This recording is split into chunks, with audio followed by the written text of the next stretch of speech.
Are we going to keep staring at each other, or are you going to invite me in?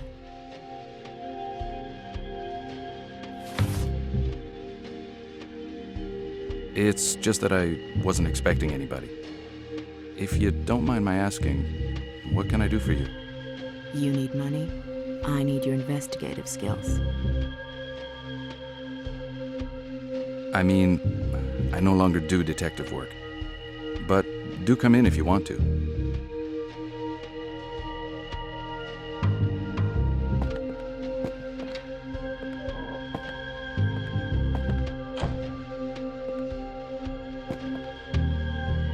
Sorry, I didn't introduce myself. Blake. Sophia Blake. Mr. MacPherson, I need you to investigate a case that is dear to my heart. Just name your price. I haven't investigated in a long time, miss. I really need your investigative skills. I will pay all your expenses.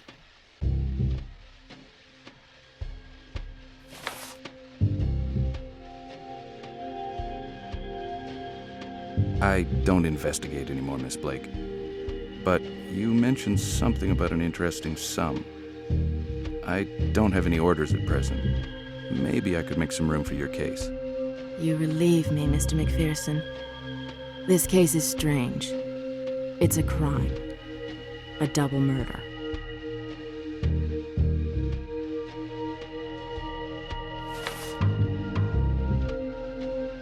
I don't want to seem overly interested, but why don't we settle my fees before we go any further? This case may take you several days. I'll give you 500 straight away and 500 per day of successful investigation. Your offer is very reasonable. I accept. I owe you a lot, Mr. MacPherson. Much more than the money I'm paying you. Could you give me any more details about the case? At the moment, it all seems rather nebulous. You probably haven't heard about the Orphée case, Mr. MacPherson. The newspapers have kept it quiet. A couple of American tourists were brutally murdered. They were my sister and her husband. I want to know the circumstances surrounding their death.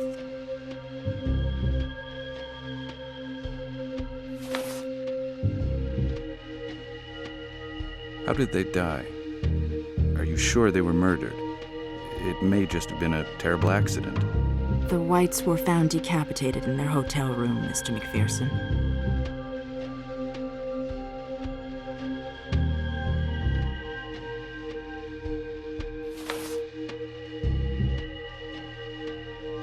Are the police handling the case? If they are, it may well complicate things. Do you know the name of the inspector in charge of the investigation? The detective in charge of the investigation is named Lebrun. You know, the police are the same in every country, Mr. MacPherson. Whether you're in New York or in Paris, you mustn't be in a hurry. Lebrun is no exception.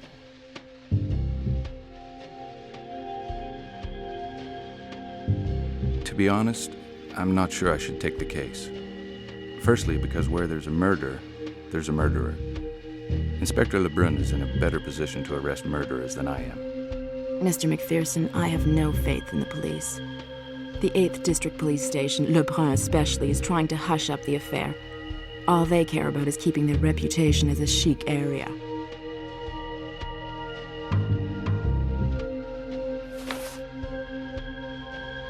Your sister and her husband, they were both American. What exactly were they doing in Paris? I was supposed to meet them in Paris. You know, Mr. MacPherson, visiting Europe was my sister Ruby's childhood dream. With Mr. White, her wish came true. They were so very much in love.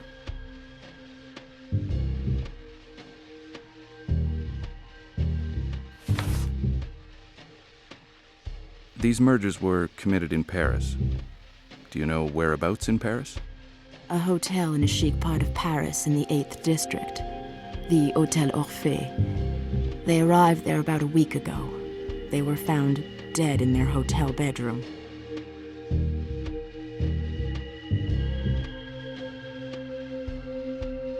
I don't get it. I've never worked for you before, not here nor in New York. Yet you come to me and ask me to find your sister's murderer. Why me, Miss Blake? Your reputation, Mr. MacPherson. I find your nickname spooky to be charming. I have friends who know people at the Pinkerton Agency in New York. The suspicion surrounding you is totally unfounded, naturally. You are the man I need for this investigation. Discreet, capable of seeing beyond appearances. You'd like me to begin right away. I think I have all the information I need to begin. You're sure you haven't forgotten anything? The police didn't find any items of value in the room. Yet my sister and her husband traveled very comfortably, in luxury and with old family heirlooms. It was a passion they both shared.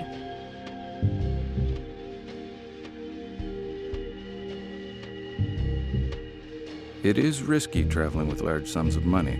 It would be a shame if they'd been killed for that reason. How valuable were these family heirlooms? An old relic of no value. My sister was very fond of it. Of no value whatsoever.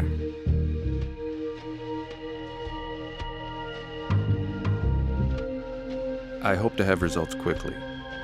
I'll be in touch with you when I've made some progress in my investigation. Goodbye, Miss Blake. I ask only one thing of you. Be discreet. The police must not suspect you're involved. If you'd like to meet me...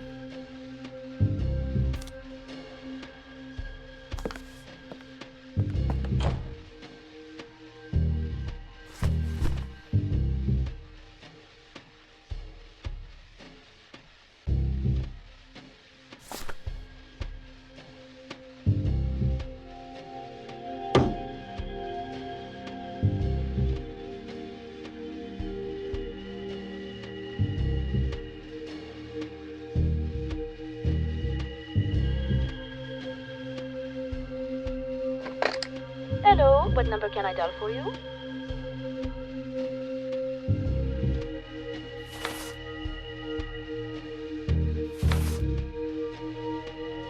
I'm sorry to disturb you, miss. Can you connect me to the post office, please? I'd like to send a telegram. Right away, sir. Post telegraph, go ahead, please.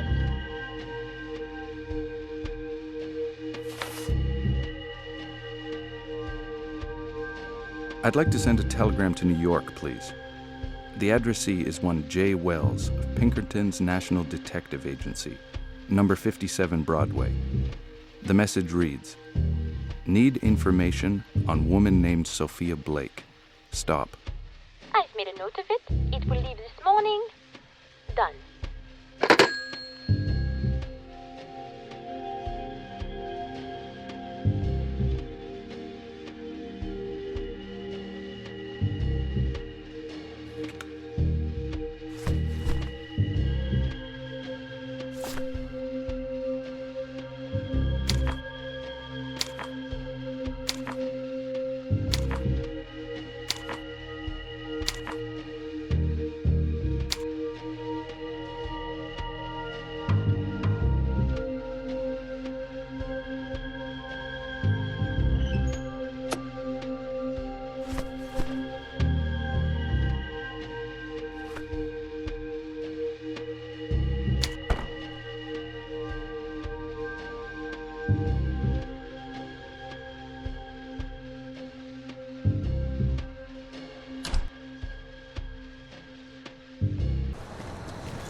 Gee, these suitcases are heavy. And do not forget, young man, the elevator is still out of order. Oh, brother.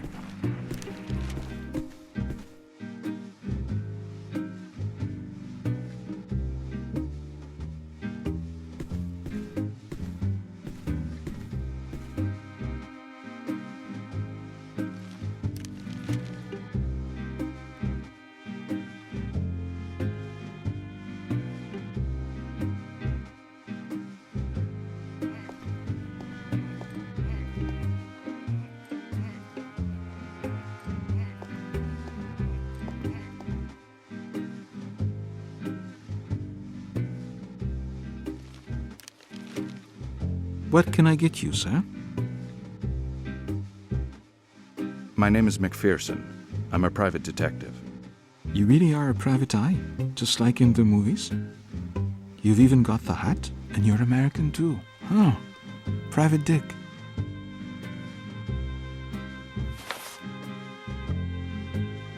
Yeah, a real detective. Investigating a real murder. The one at the Orphée. Golly, I wish I was a detective. So you're investigating the Hotel Orphée murder?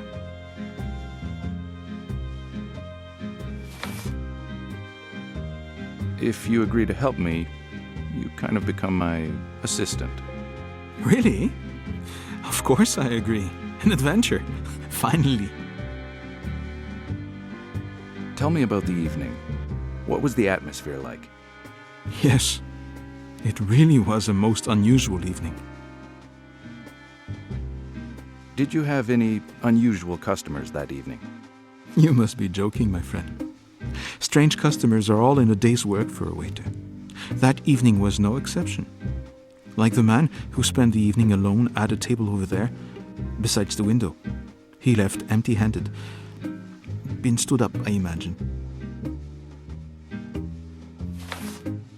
What do you mean? A series of strange coincidences. The telephone was no longer working. The lift breaking down at the Orphée. That still has not been repaired, incidentally. And to top it all, a violent storm breaking out just as the door closed behind the last customer. First thing the next day, I found out a double murder took place, right here, almost right above my head. And bang! Your wine turns into vinegar. Some things you just can't explain. Just call it a hunch. A big hunch. Yes, that may be so. Instinct. What can you do? I had this feeling about the White's murder. A kind of premonition. I just knew. I know exactly what you're alluding to. I had precisely the same feeling when the man left his observation post by the window. Like a shiver down the spine. Don't ask me why.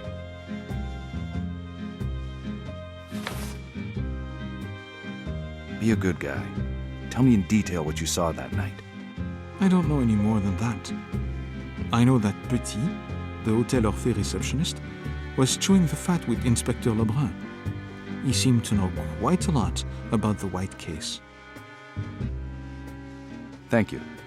You're welcome.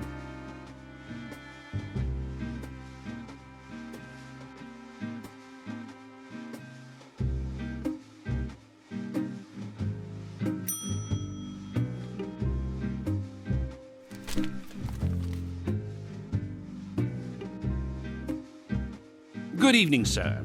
Welcome to the Hotel Orphée. My name is Isidore Petit. What can I do for you?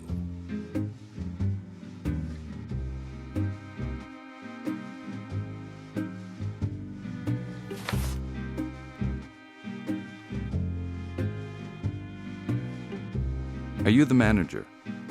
My name's MacPherson. I'm from the international office of WAI, Worldwide American Insurance. I'm investigating events that took place in your hotel several days ago. The murders. The insurance company. Perfect. The Whites left, shall we say, a rather substantial bill that really needs to be settled. You are here about the bill.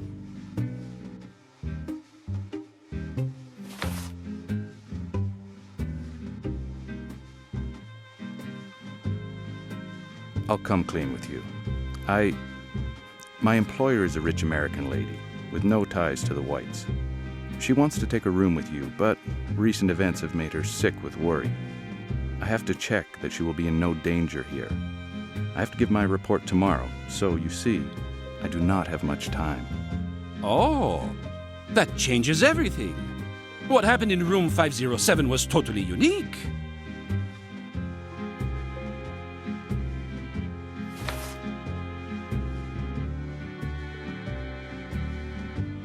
My client insists that everything is checked before she confirms her arrival.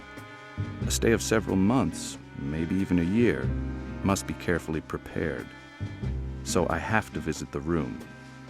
What number did you say it was? 507? The thing is, the police have not yet finished their investigations. Room 507 would be impossible. But the room next door, room 505, is identical. It even has a nicer view. A long-term stay calls for maximum comfort, does it not?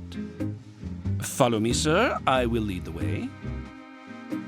This is it. Unfortunately, room 507 is not accessible. The police has not yet solved this sordid affair. But rest assured, it is an isolated incident. The hotel does not have a reputation as... What the... What is going on now? Would you excuse me for a minute? Don't mention it. In any case, I've always preferred to visit at my own pace.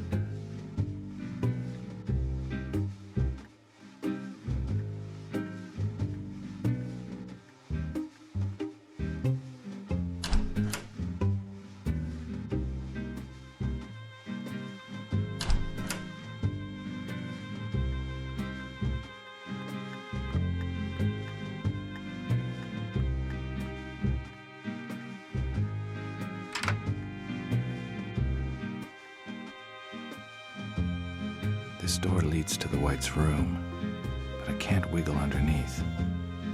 I'll have to find a way to open it.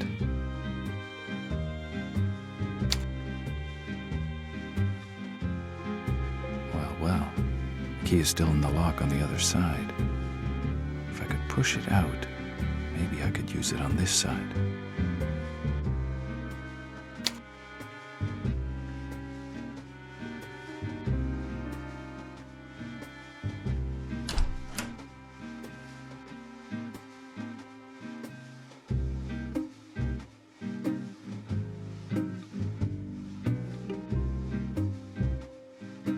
Of course the door is locked, and the front desk clerk is hardly likely to open it for me. I must find a way to get in.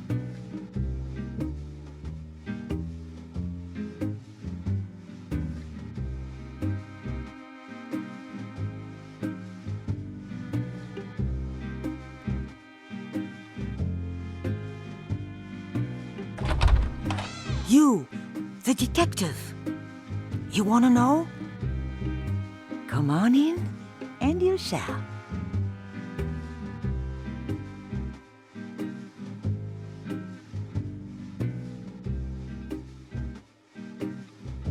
Welcome to my home, Inquisitor.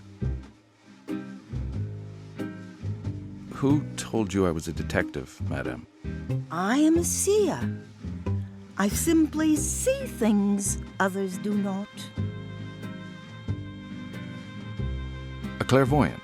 Really? What luck. So am I. I can feel the suffering radiating from you. Have you been the victim of visions, madam? Rather like me? Visions of murder? The White's murder. Young man, your instinct spoke to you. You are an artist, are you not?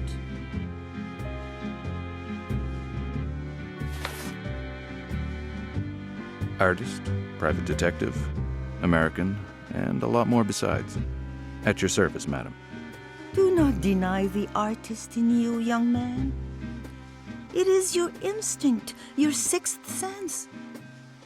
It is the key to your survival against an unsurmountable force, but you cannot even imagine the existence of.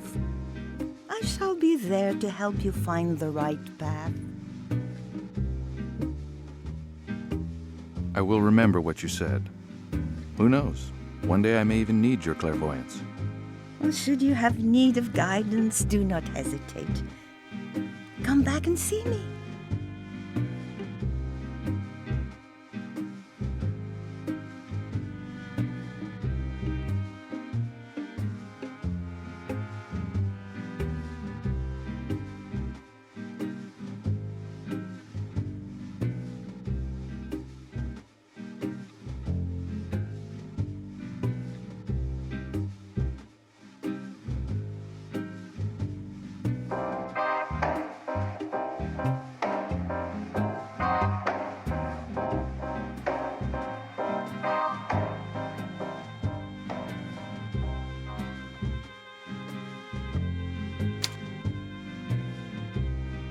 You are the detective, are you not?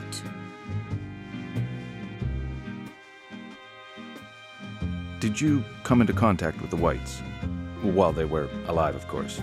If you saw them after that, it's your business. I was only their next-door neighbor. Despite the fact that you have a reputation of being rather eccentric, did you still get on well with the Whites? I have never had any ties whatsoever with the Whites, young man. They were appalling people. And what is more, they were cursed by evil. This evil, could you describe it, or is it too abstract to be nailed down? Ancient, dark, hypnotic eyes, authoritarian. I can see a color, like a ruby, like blood. And this force of evil is what caused their death. Your eyes have met his. He knows you exist. His anger has not been lessened by the White's death. Please, be more specific in your ramblings. Describe this evil to me. Tell me what it is like. Be on your guard. Evil is temptation. It is man's primal sin. Mrs. Loiseau, I cannot arrest a culprit based on your ravings about evil. Please be more specific. My words cannot be understood, Mr. MacPherson. They can only be felt. Come back later. I need to rest.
Ah, it is you again.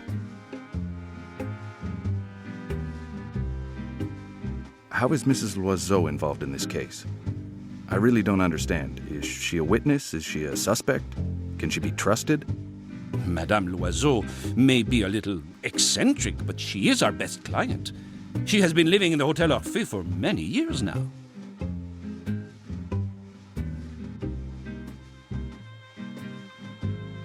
Mrs. Loiseau would not be a bit, how shall I put it, nutty? Not many people would dare claim that they can sense evil. In any case, I certainly would not. Nonsense and superstition. Any evil presence here is definitely human. People can be gruesome. Good. Well, if it's all right with you, I have a lot of work to do. Goodbye, sir.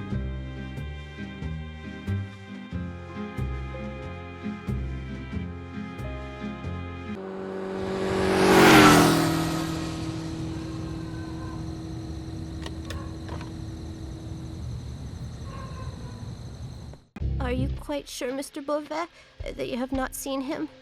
Yes, I'm sure. Go on, Mrs. Elway, go home. We will take care of this, I promise. Oh, thank you, Mr. Beauvais. You're so kind. The next time I'm at Cézanne, I'll bring you back a nice bottle of red wine. That's a promise. Goodbye, then. Goodbye. Ah, A little bottle of red. Come on, next.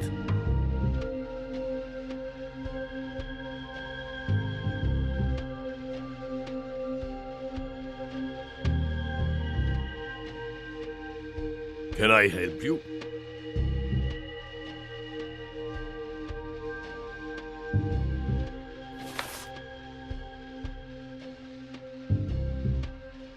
My name is Gus MacPherson.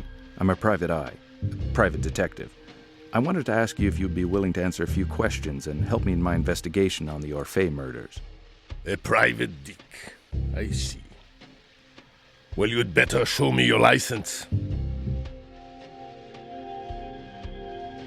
A license? I didn't know detectives needed a license. Where can I get one of those? I will let it pass. This time. Private detective. You must be working for someone. Who hired you?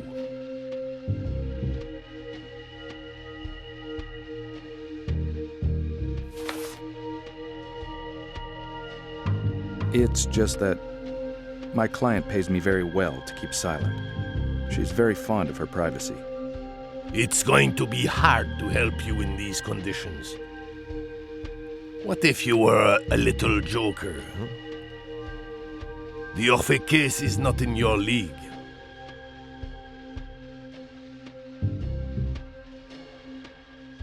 Just a helping hand so I can launch my investigation in the right direction. That way we will not get our lines crossed. I don't want to impede your work in any way. Forget it. It is baking in here, isn't it? You would not happen to have anything to drink, would you? Just one for the road.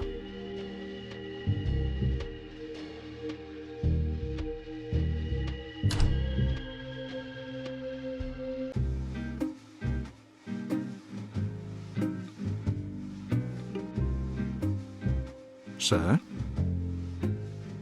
Give me a bottle of red.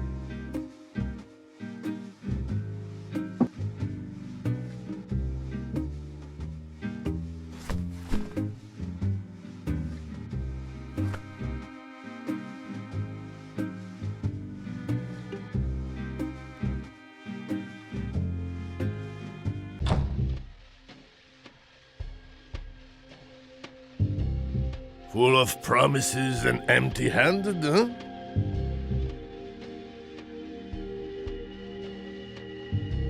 I do happen to have a little something for you. An amazing bottle of red wine. You cannot say no to that, officer. Don't you feel a little thirsty?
Great!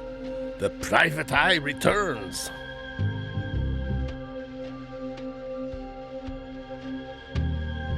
Am I right in thinking Inspector Lebrun is in charge of the investigation on the White case? Would it be possible to meet with him? That way we can compare our information. He is not seeing anybody. Just make a statement. I've got some information on the Orphée murders. Exceptional information. Fresh info? You are better informed than us, are you?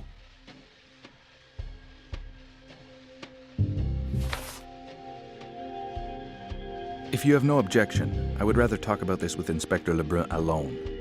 If you want to speak to him, you have to confide in me first, Sonny.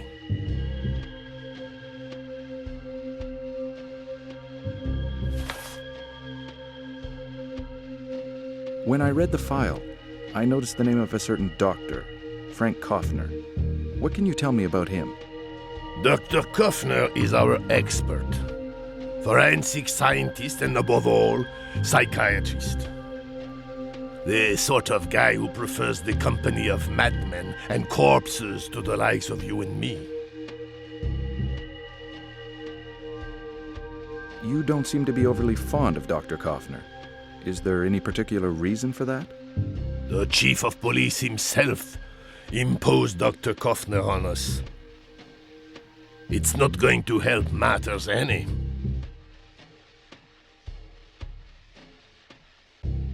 I've read the police report, but I'm sure you can tell me a little more. What are your impressions on the White case? This case is pretty messy. A foul murder, unclear motive. If Inspector Lebrun needs a hand, he will ask me. For the time being, he is managing on his own like a big boy. That is all I know. Of course, if Inspector Lebrun is surrounded by guardian angels like you, he can't be making much headway with his investigations. If he's not making headway in his investigation, it's his own fault. Lebrun is bending over backwards trying to find the mysterious visitor the Whites had that evening, just before the murder. He's not even cross-checking the statements.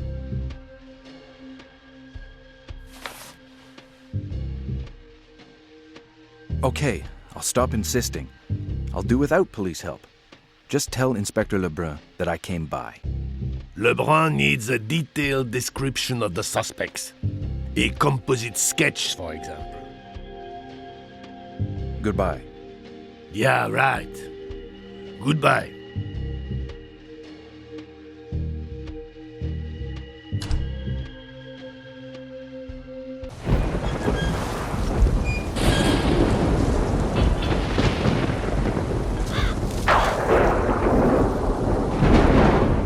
Dr. Koffner's office, please. It's over there, right at the end of the hall. Make sure you don't get lost.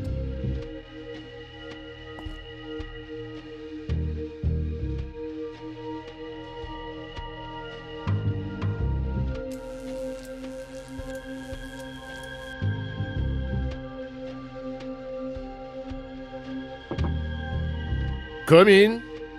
Dr. Frank Koffner? What can I do for you, sir? I'm Gustave MacPherson. I've come here to ask you a few questions about the White case.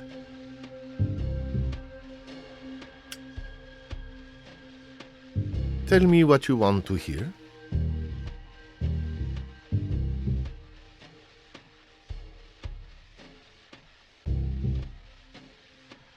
So you are investigating the incident at the Hotel Orphée?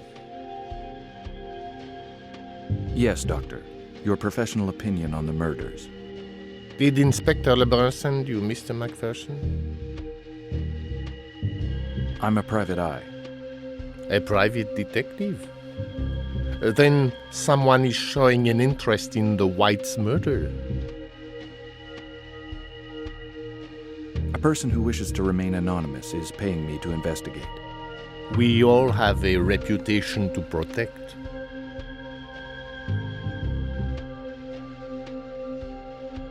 Appearances can sometimes be deceptive, Dr. Koffner. That's why I would like to clarify this situation by gathering as much information as possible. I am at your disposal, Mr. MacPherson. How can I help you? What can you tell me about the scene of the crime? The police have released very few details. The man who committed this murder, and I stress the fact that he is a man, is probably quite overwhelmed at the present time. This crime was committed under the influence of a sudden impulse, without premeditation. His act is now haunting him. He is not himself.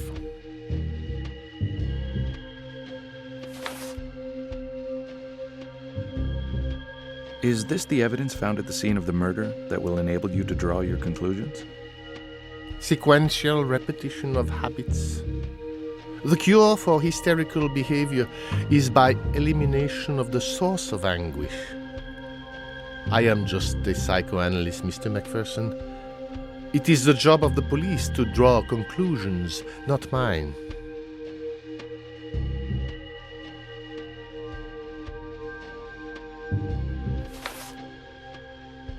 What do you make of the coin found in the victims' mouths? Do you know, Mr. MacPherson, that in antiquity, superstition had it that we should pay Charon, the boatman of Hades, by placing a coin in the mouth of the dead. These ancient myths are buried deep in our unconscious and resurface when we are overcome by hysteria. Fascinating, isn't it? All that is symbolic, Mr. MacPherson. The murderer himself probably doesn't even know. Like all symbols, it is up to us to interpret them. You are implying that the murderer is a victim too, Dr. Kaufner. We are all victims of the secrets of our soul, Mr. MacPherson. This criminal is no exception. We are all victims of our past. And do you have a suspect, Mr. MacPherson?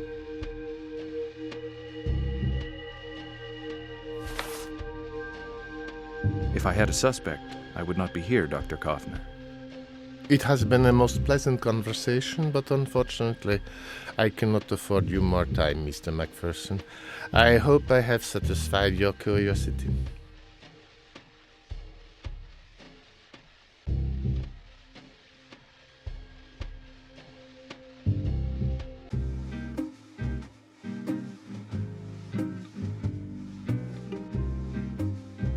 Sir?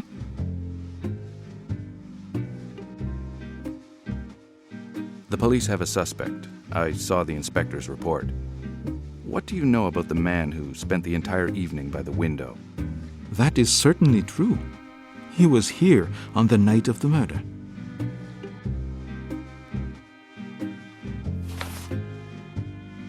And he stayed there alone for the whole evening. Now let me think. I saw him chatting for a while with Mallet. Who is this Mallet? Théo Mallet. Works at the Orphée. He's a lout. Why is he a lowlife? He likes to bet. And when you do, you have to pay your gambling debts. It's a vicious circle. Mallet is a bona fide con man. Did you notice whether Mallet gave any money to this man? No. It's the man who gave the money to Mallet. I remember, it was cash. Did you see this man with the whites? I have never seen the whites, under any circumstances. There's no way I would have noticed them with that man.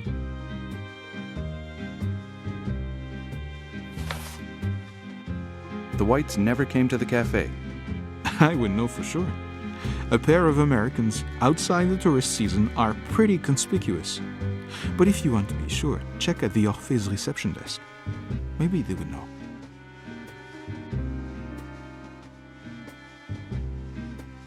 So these two men may have no connection to the whites' murder. Sorry, but this is your investigation, not mine. I can only tell you the facts, nothing more. Could you give me a description of this mysterious character? You could draw him? That's really neat. I'll give you a description right now. He was tall, very tall, heavy, black mustache, square-faced, and dreadful eyes. Threatening even. A tough guy.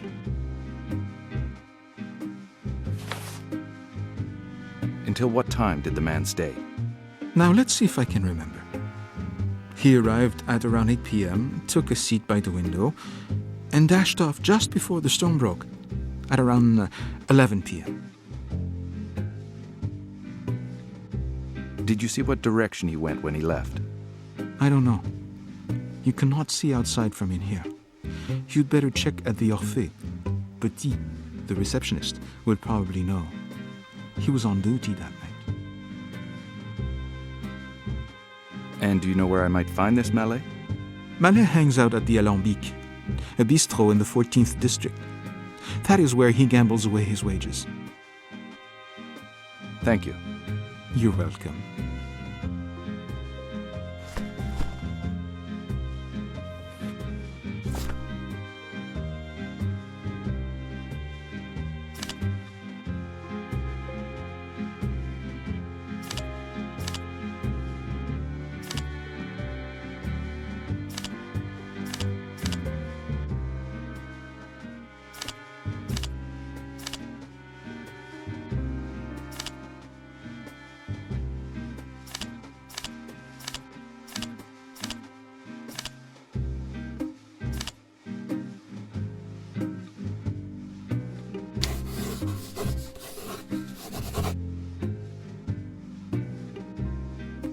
Sir?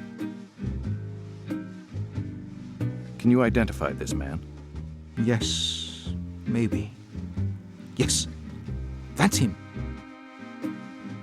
Thank you. You're welcome.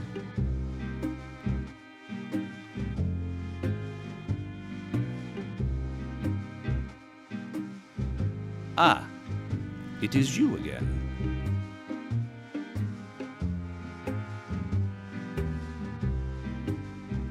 Thanks to you, I've been able to draw up a portrait of a potential suspect. It's not perfect, but I think that with this, we are onto something. Now all we have to do is show it to the police.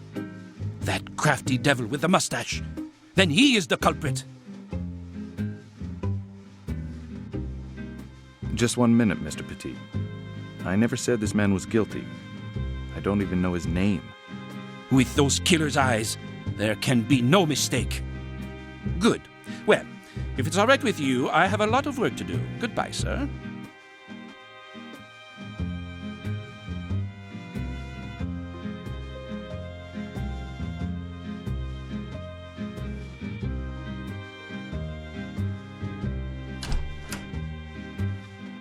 You are the detective, are you not? Do you recognize this man? Don't be afraid, it's just a portrait. It can't do you any harm. There is a resemblance, but I do not feel evil in him. You cannot identify my suspect. It is all so confusing. I saw the man so quickly, and he was so terrifying. You really think criminals have a certain type of face? All I do is share my visions. I am afraid that if you're looking for anything more practical, it is the police you want to see, not me.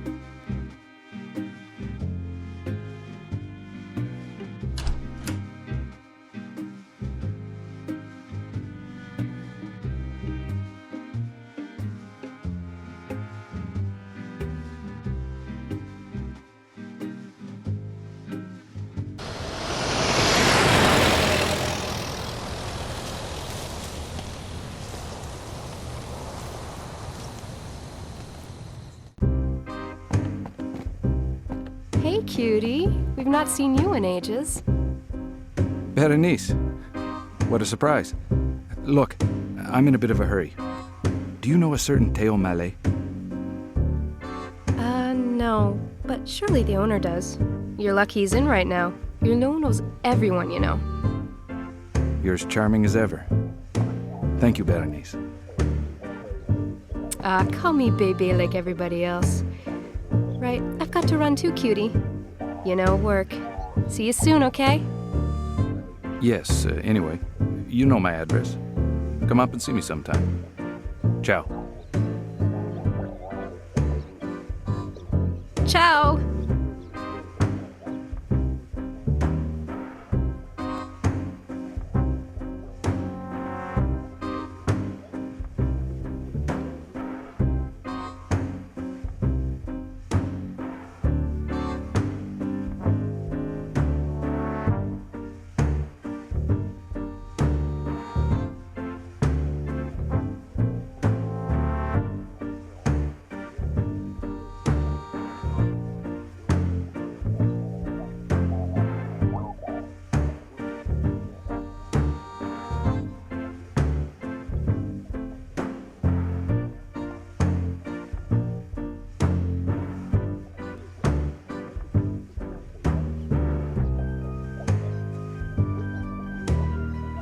Found that fresco a little melancholic.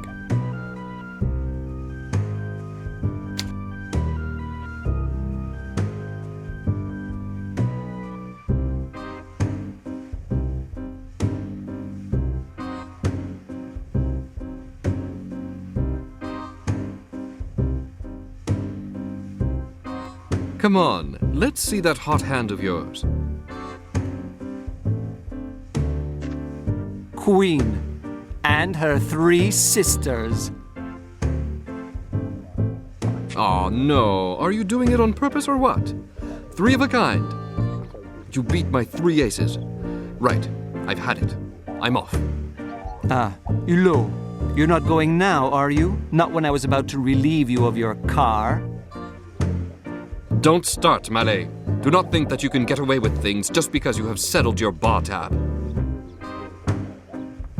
Why, it is MacPherson. Hey, MacPherson, come over here. MacPherson? Who is that? Another American in Paris, who is broke. Let me introduce you. MacPherson, let me introduce Theo Mallet. Hi. Right, I will leave you two. I have work to do.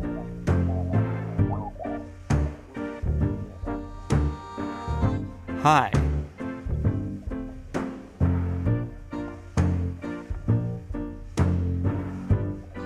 I get the feeling I've seen you before somewhere. Have you ever been to New York? Oh, no, Mac. I'm so absent-minded sometimes. The jacket. The Orphée. You're a doorman at the Orphée. If you are interested in the suit, I will give you a good deal. As far as I'm concerned, it is ancient history. You didn't like your job anymore. Yet the Orphée is a prestigious hotel. You are very nosy. Do you want my old job or something? Maybe the hotel did not pay you enough. Or maybe you found other sources of income. I'm the sole heir of some old fart or other. I'm taking the first train back to Brittany.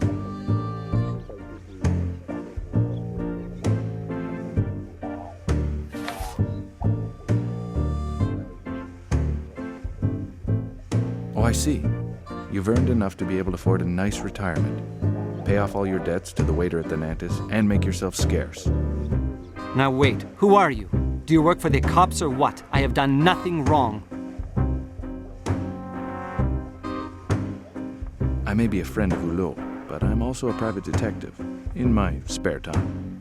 Oh goody, a private eye all to myself. And who might you be working for?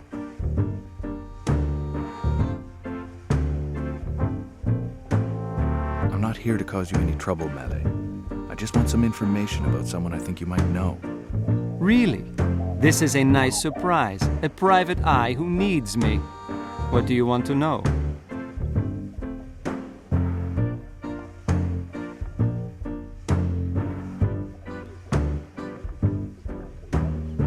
A few days ago, something happened at the Orphée. Something truly awful. As you probably know, an American couple was found dead there. Murdered. I'm reliably informed you were on duty that night. You even had a drink in the cafe next door, the Nantis, with someone suspicious. Maybe even the murderer himself. Does that mean anything to you? Find someone else. Frankly, I have nothing to say.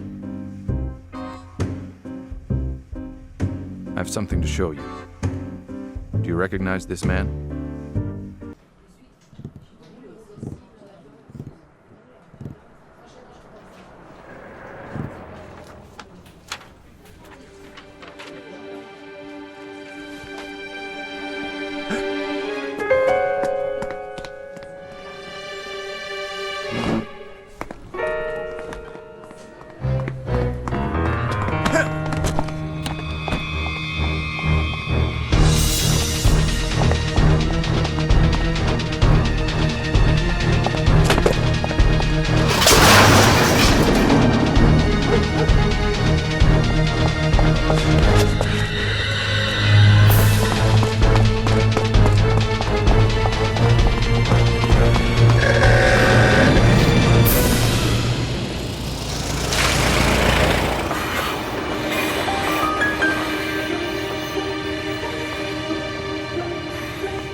That's all very well, but how am I going to find that man now? He'll never come back to the Alembic. I knew the Yanks were strange, but to talk to yourself out loud, and in French to boot? Some are stranger than others. See you soon.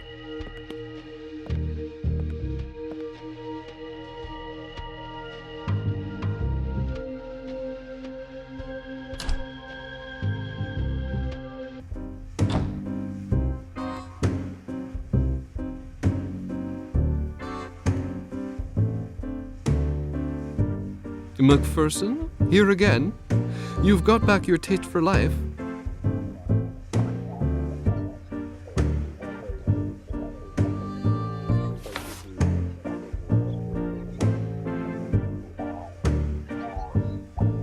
Hulot, you remember the guy who ran off the other night when I wanted to talk to him? Had you ever seen him in the Alembic before? That man is dangerous, Hulot.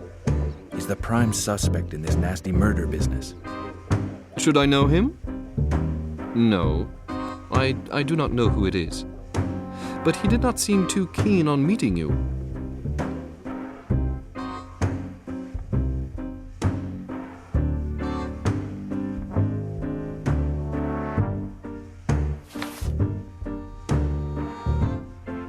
This time, Hulot, I think Mallet really has done something shady. Has he been back since that night? MacPherson, you are wasting your time with Mallet. He has not been in the Alembic since... Anyway, I already told you he's a stand-up kind of guy. He paid me what he owed, and that is all I care about.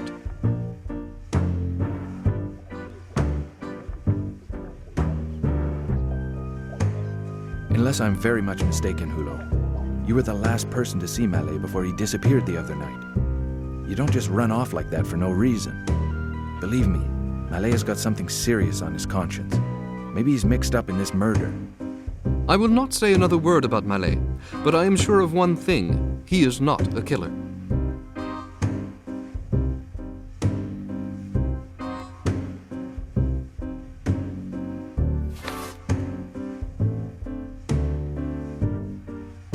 But that doesn't explain why Mallet ran off. There must be some reason. It can't be me, or he'd have run away as soon as I arrived. MacPherson, leave Mallet alone. I saw his face when he ran out the back door. It was not guilt that made him run away. It was fear.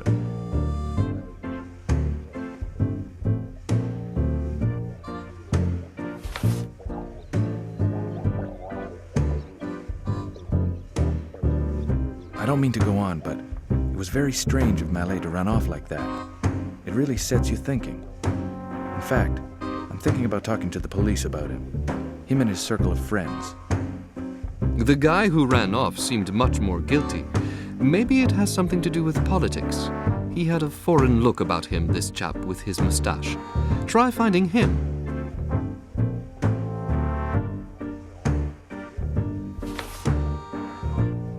What do you know about my investigation, Albert? Strangely, no one has said a word. Nobody cares, except your client, I imagine. The press has hardly mentioned it. Even the police have not really investigated with much conviction.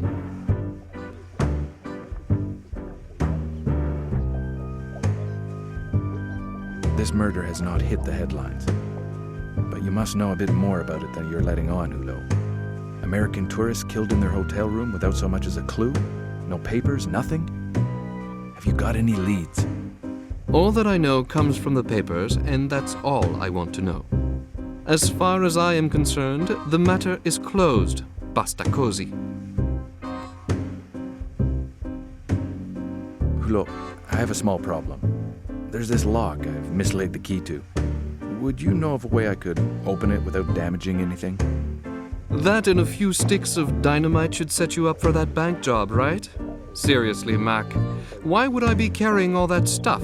Do I look like a hardware store? Oh, you know, there's no mischief involved. It's just for a friend who needs a helping hand. Illegal or not, I am not the one doing it, so... Okay, Mac, I will help you. But in exchange, I want you to do me a small favor. A little job. Do not worry, it is nothing risky. I know you are good at this kind of thing. This painting is a reproduction, and here is the real thing. Do you notice any differences?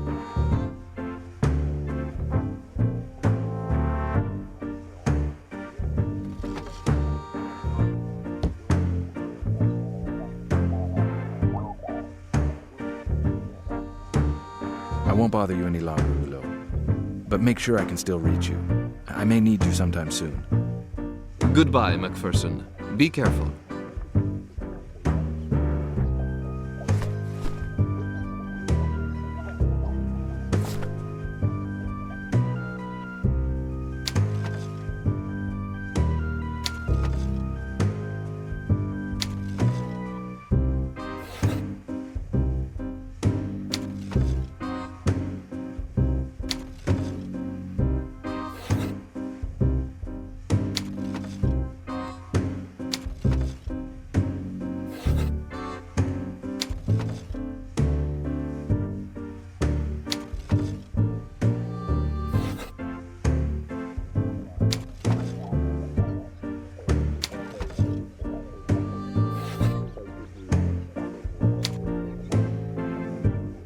MacPherson? Here again?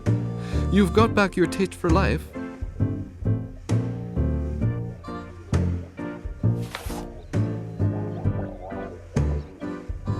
So there's the job done, quick as you like. Take your paintings back, Hulot. I've finished. Better check in case I've missed out any details.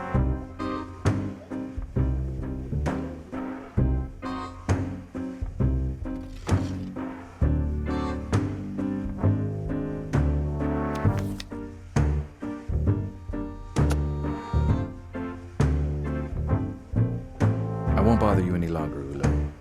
But make sure I can still reach you. I may need you sometime soon. Goodbye, MacPherson. Be careful.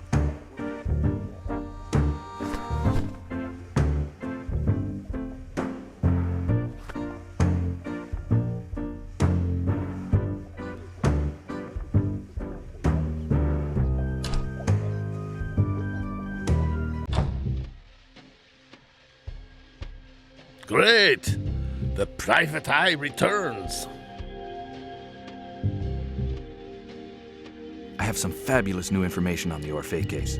A portrait of the killer. Here, look.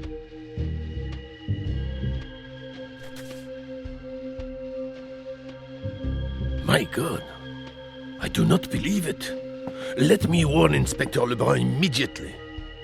Do you recognize him? Wait, do you know who he is? You. Elouin. Jacques Elouin? It's impossible. Elouin. The name rings a bell. If only I could see that vision again. Control that vision. If only... The inspector would like to see you immediately.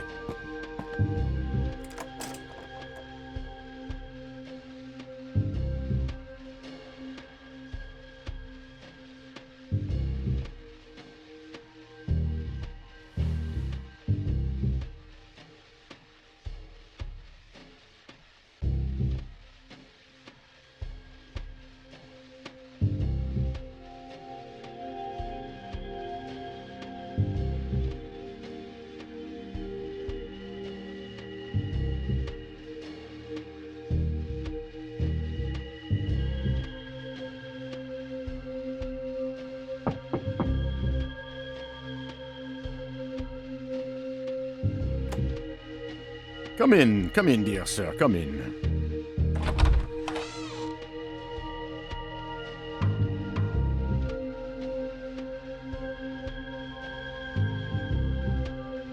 Mr. MacPherson, I presume, would be private detective? I have no time to waste with snoops. What do you know about the White case?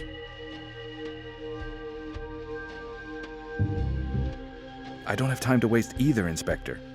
I've got some news on the White case. I am listening, MacPherson. Go on, fire away. I have a portrait of a suspect who may very well be the guilty party. Where is this portrait from, MacPherson? In fact, it is your mysterious visitor. He was seen by witnesses. I drew this portrait from their descriptions. And where did you find the witnesses, MacPherson?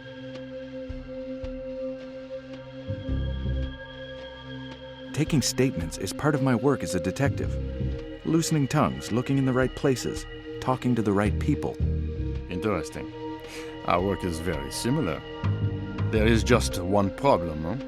You are interfering with our investigation, MacPherson.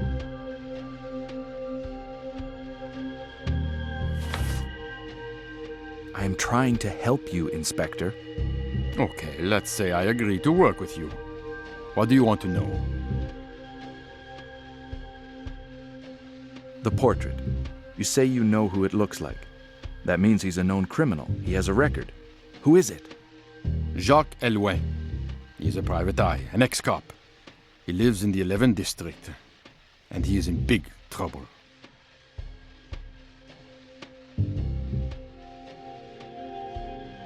The White case. Why don't you give me more information? The public could help you, and you could use this portrait to officially issue a description of a wanted person. You are very naive, Mr. MacPherson. This man is incredibly dangerous. Our specialist, Dr. Kaufner, has informed us that the ritualistic nature of this murder could provoke severe psychosis in the mind of the public. Like in London at the turn of the century. He's killed again? Who's dead? Theo Mallet, the former doorman at the Orphée. Do you know him, Mr. MacPherson?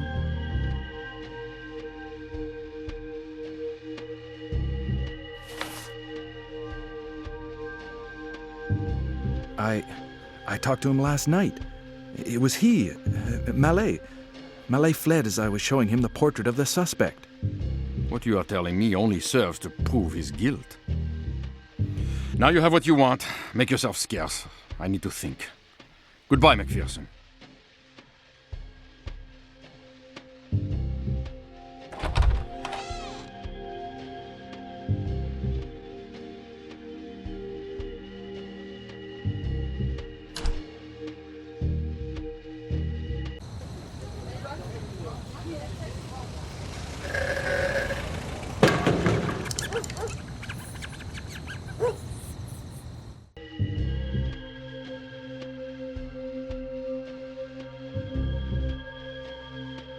No one here.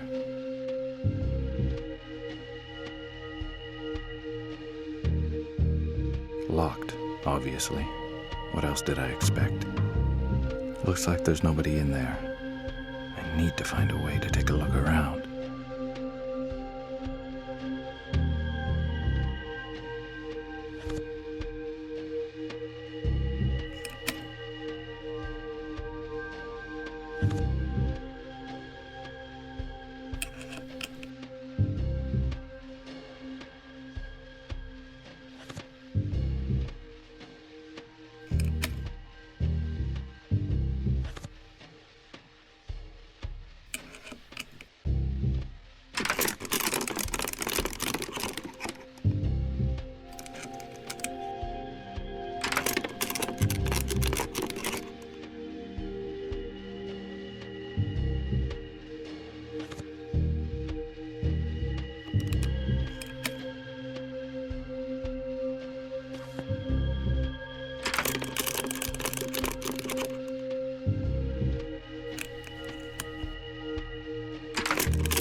double locked. With a safe like this, it's hopeless without a key.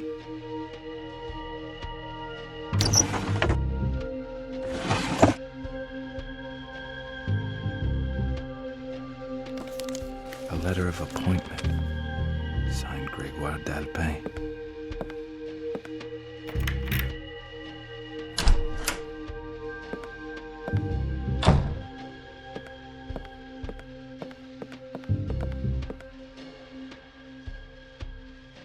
But who are you? What do you want?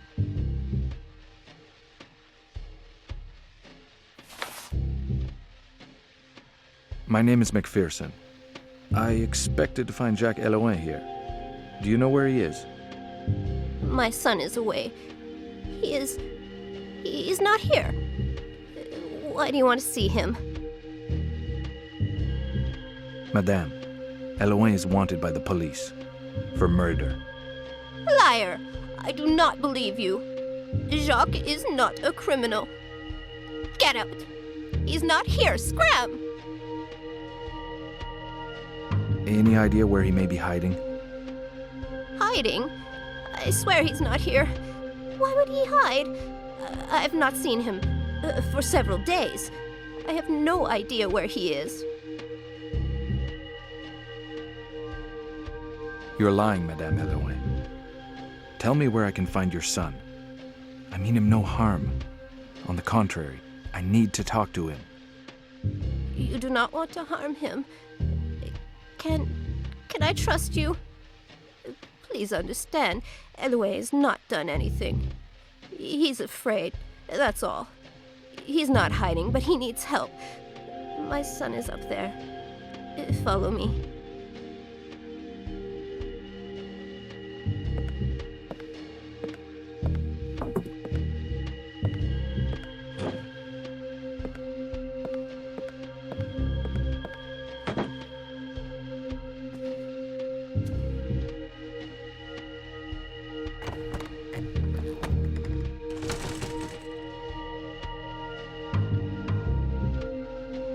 He's upstairs. Just go on up.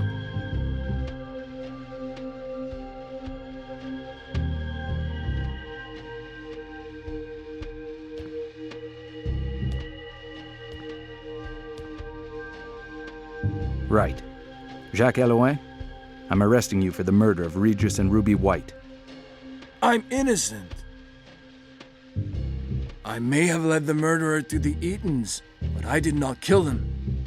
The Eatons? What are you talking about? It's a long story, but this is what happened.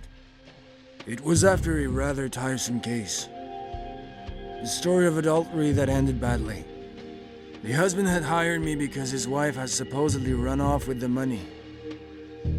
She told quite another story, of course. I will spare you the details. I came home shattered. During my absence, a certain de Alpin had come by about some employees who had swindled him. I knew that de Alpin was a banker and that there would be plenty of money in it, but I was dead on my feet. So I told my mother to call him back and tell him to get lost. That's when she showed me the check. So, off I went again.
around in the mud all day. And who scrubs? Old Muggins here.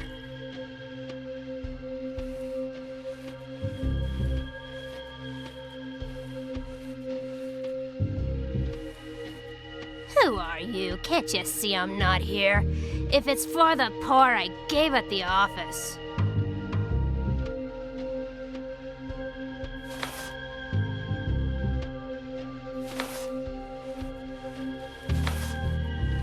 Lovely day, isn't it? Say, can you give me the Eaton's room number? The Eatons? What do you want from the Eatons? Are you a friend of theirs? You don't look the sort they would associate with.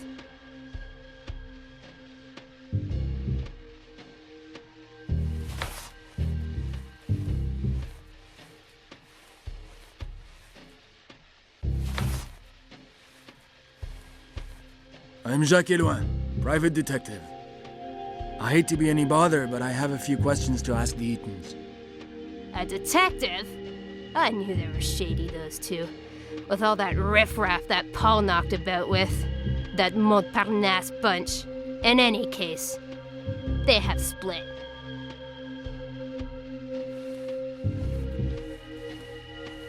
Montparnasse? You mean people who live in the Montparnasse district? The artist quarter? Paul hung out with artists there. Anywhere in particular? The Alembic gang? That's where all the layabouts met. Birds of a feather stick together, as they say.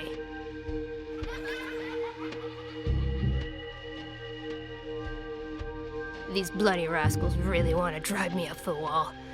I have a floor to scrub, so you with the mustache, clear off or I'll chuck you out on your ear.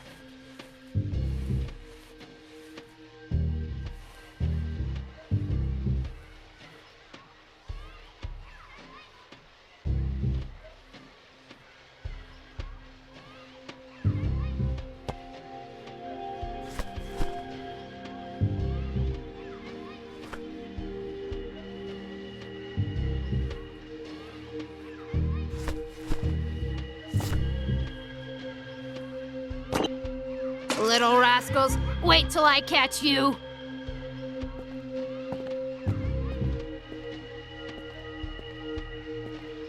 Hey, not my flowers, my beautiful flowers! Wait! They're going to see what I'm made of.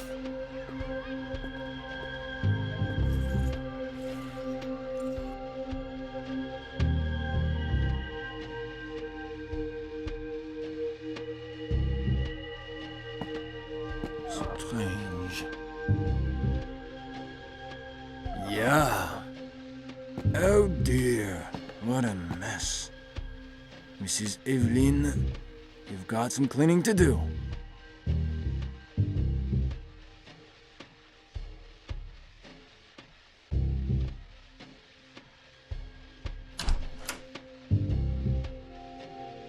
A locked safe. They probably got the key with them.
A boat ticket.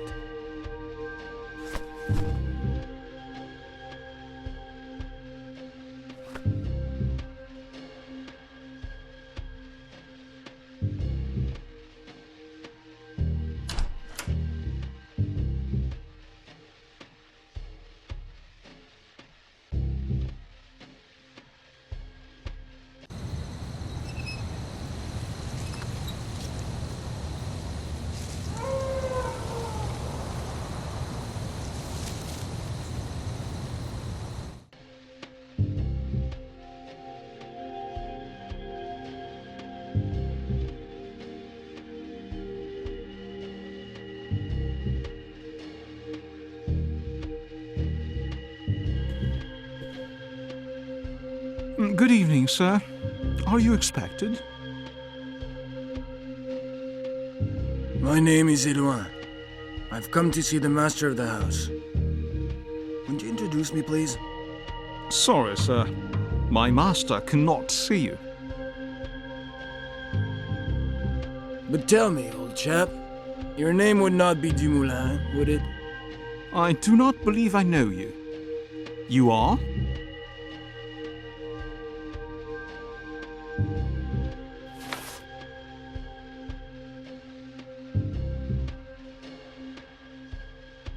Mr. Dumoulin, my name is Jacques Edouin, with an H. I'm Private Dick hired by one of your members, Mr. Grégoire de Alpin. Now that you know who I am, and whom I work for, I'm sure we'll get along much better.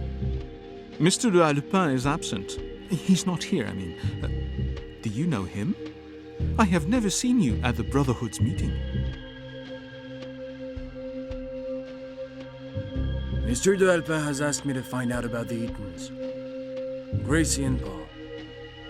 What can you tell me about them? Indeed, Madame did come here. She was introduced by one of our most illustrious members. However, the name Paul Eaton means nothing to me.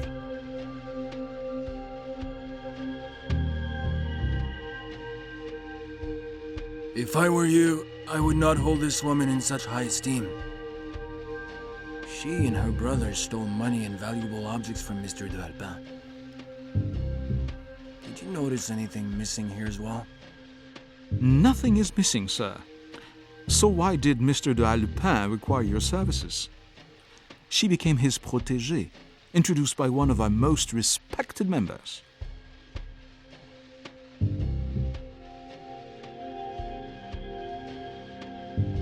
I'm sorry to disappoint you, but Mr. de Alpin told me himself that she stole the money from him. Their relationship has now certainly been compromised. Did you happen to notice if she was meeting any other members of the lodge? Our Brotherhood is private, sir. You must leave the premises, otherwise I shall be forced to call the authorities.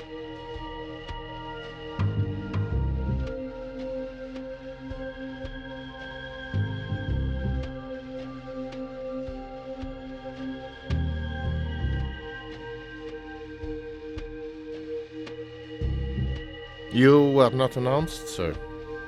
I wasn't expecting you. How can I help you?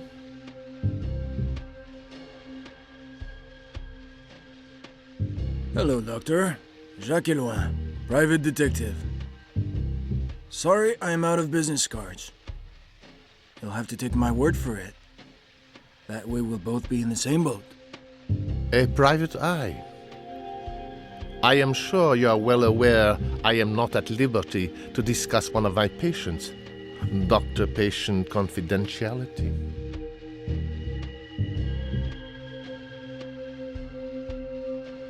Actually, I'm not interested in your patients, Doctor. On the other hand, you could be of great assistance. Do you want a consultation, Mr. Edouin? I found your business card at the home of someone who's not so innocent. I have no control over who has one of my calling cards, Mr. Edouin. The proof? You yourself have one. And yet, I never gave it to you.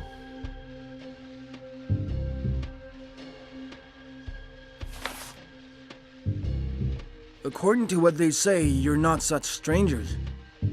Excellent work, Mr. Eloin.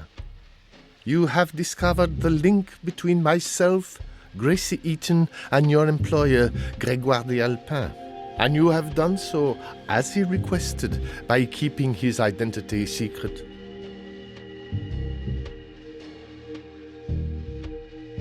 Are you the kind gentleman who introduced Gracie Eaton to the Brotherhood of the Supreme Order of the Rosy Cross?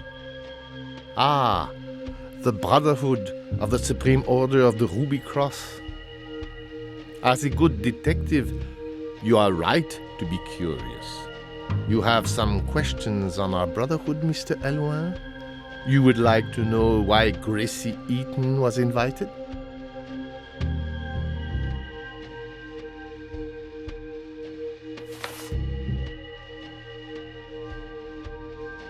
I'm delighted that I can count on your help, Doctor. I'm curious to hear your reasons for introducing Gracie Eaton to the Brotherhood. Let's say Gracie Eaton thought she had the gift that was of interest to us. Gracie Eaton thought she was a medium, Mr. Eloin. Gracie Eaton has a brother, Paul Eaton, doesn't she? What do you know about him? Paul Eaton. I suspect he engineered the whole thing. He's the one who brought Gracie to my office when she had her first attack. Thereafter, he remained in the background.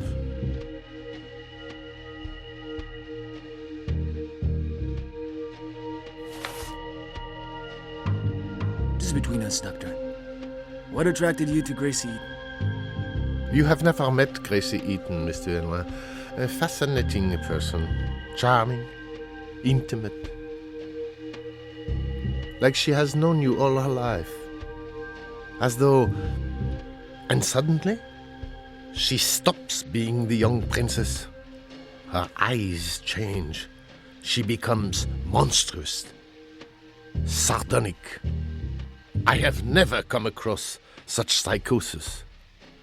I had to share this experience with the Brotherhood.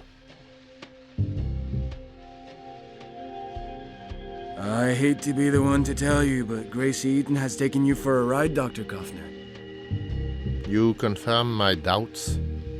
She is indeed a smooth talker. Listen, old chap. If you want to know where the Eatons are hiding, you have come to the wrong place. Yes, I introduced Gracie Eaton to the companions. Yes, she knew the Alpin. But as to how intimate they were, that is their business. All I can tell you is that if I knew where she and her brother were, you would not be here. So, do the job you are being paid to do, Mr. Eloin. Find the thieves and let us get on with the rest. We each have our own role, do we not?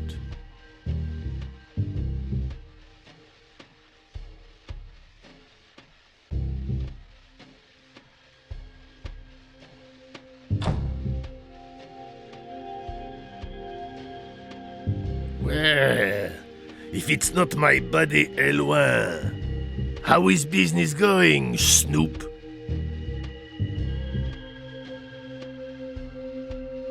So, Mimile, how's it going?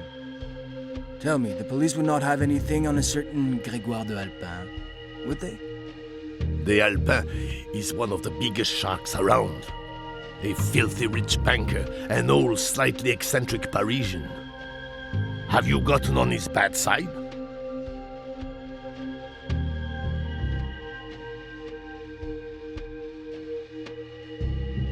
Don't you worry. The Alpin's not on my back. He's in my back pocket. Has he reported a theft or anything of the sort in the past few days? Preferably something that seems to be the cause of much frustration? To Eloin. You're dreaming if you think the Alpin would come to me for a simple burglary case. He is tight with the big boss. If anything ever happened to him, It would stay between him, the chief of police, and the crook, who would probably stand a good chance of ending up in the Seine, keeping the fishies company.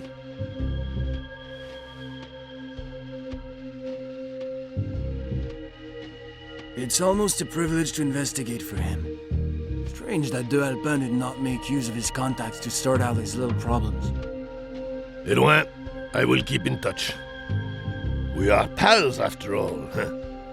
Give my regards to your mother. Does the name Eaton's mean anything to you? A woman and man. Brother and sister? Americans? Eaton. Let me think. No, I have nothing under that name. Are they dangerous?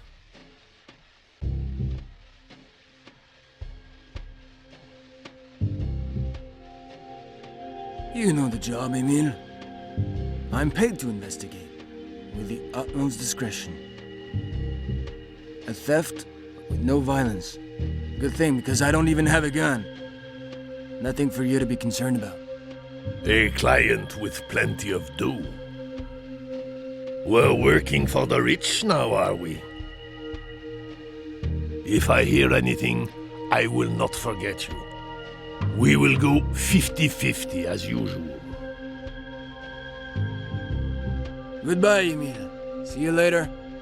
That's right. Let honest folk work.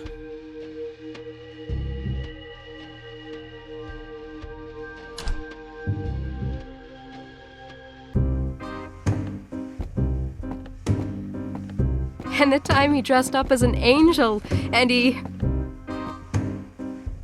did not have a string on his bow. Berenice. Oh, sorry. Jacques Eloin.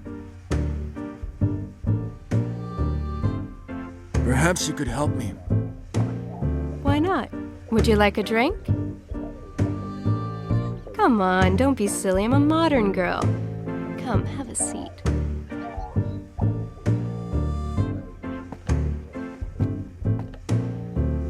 You've never been here. I would remember your face. I'm curious to know what brings you here.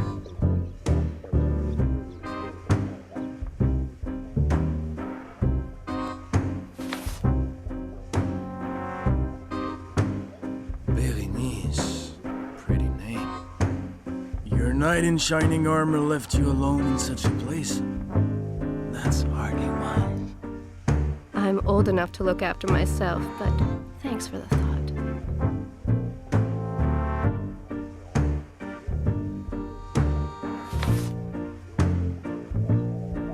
Today must be my lucky day. In my job, I usually deal with punks, not cute dolls like you. I'm a detective. You happen to know a certain Paul Eaton? The American? Paul Eaton? Yes, I know him. He's been filling our heads with his stories for the past month. He and the owner are mates.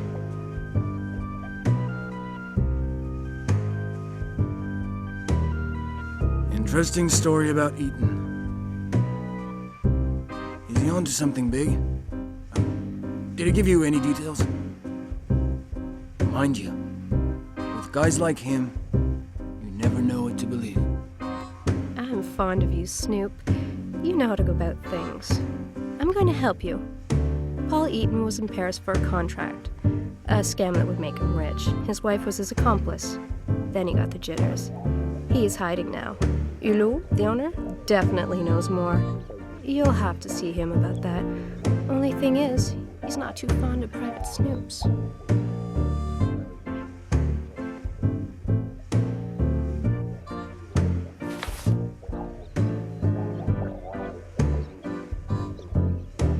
Well, that's a shame. I was really hoping to find him there. To be honest, I went to his place before coming to the Alembic and, like magic, they disappeared. So, I thought you might be able to help me. We do not really know what Eaton is doing in Paris.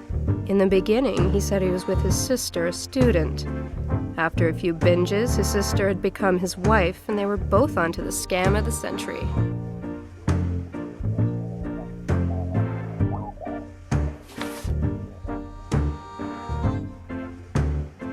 What about Paul? Is he coming here often?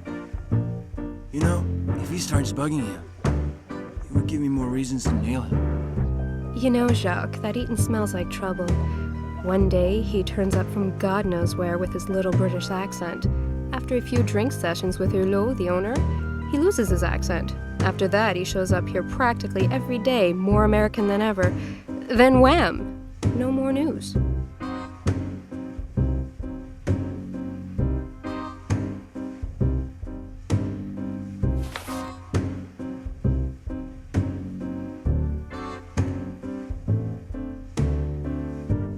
Berenice, do you believe this bank heist story?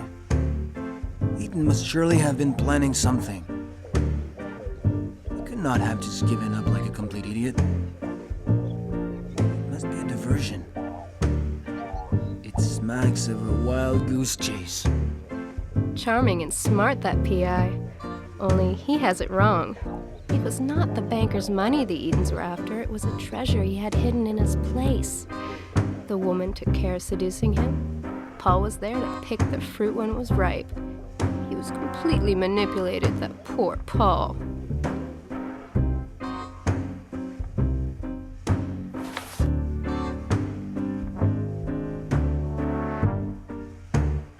Charming. Berenice, I can feel that, like me, you're dying to know where Paul Eaton and his wife are. What was Paul planning to do after his job? Any ideas? The owner, Hulot, knows a thing or two. Paul only spoke English, and he never mentioned any names. He could not have known much. It's not because you drink like a fish that you know more. It was his other half who pulled the strings.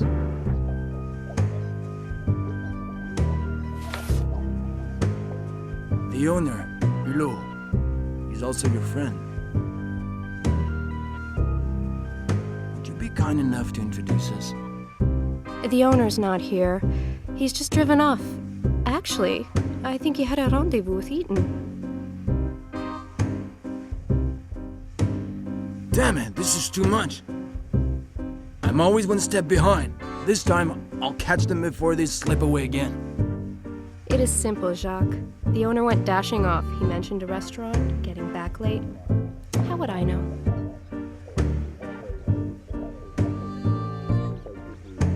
A restaurant. How fitting. I was planning on inviting you. But a restaurant in Paris, it's like looking for a needle in the haystack. Any idea which one? And why would I know? Eaton talked about going out to a chic restaurant with his wife, but he did not even know which one. It was Hulot who scribbled down the address before leaving. That's all you know, is it? In any case, someone as charming as you is always beyond suspicion. Ciao, Snoop. Good luck.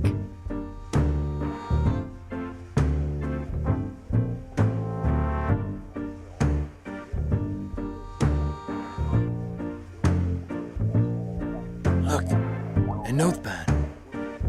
The first page seems to have been ripped out in a hurry.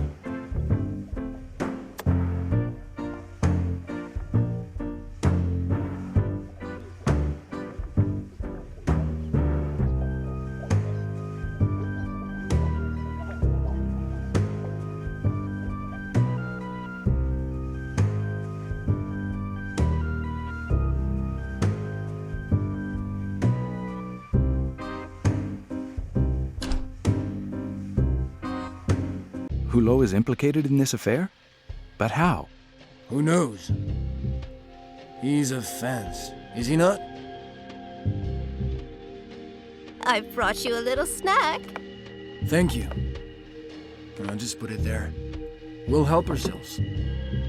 Okay, where was I? Oh, yes, the restaurant.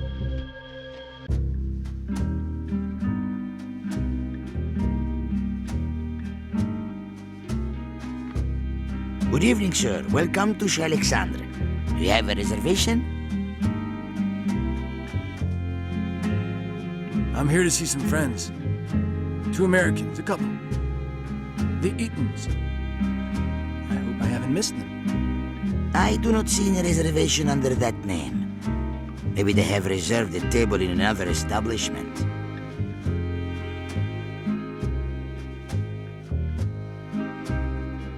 I'm sorry to insist, but I'm sure this couple knows your restaurant. A man and a woman, Americans. The woman has been here. Quite a lookout. Goes by the name of Gracie Eaton. Now that you mention it, I think she came here. And she was with some guy or other. They even had a rather colorful exchange in English, and it was not all sweet nothings, I can tell you. But it's not the name you gave me. No, it was White. White, not Eaton.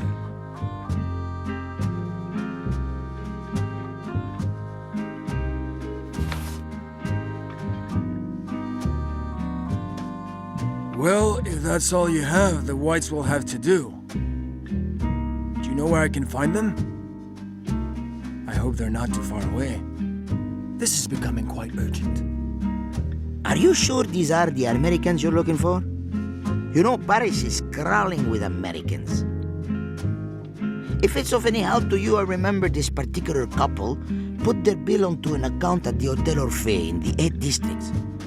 An establishment undoubtedly all too respectable for them. I seem to remember that the lady has already been here with Mr. de Alpin. Sometimes appearances can be misleading, you know, like the gentleman who joined them. Well-dressed, a beautiful car, very, very high class. But he could have been a hoodlum too, for all I know. It's hard to know who you can trust, huh?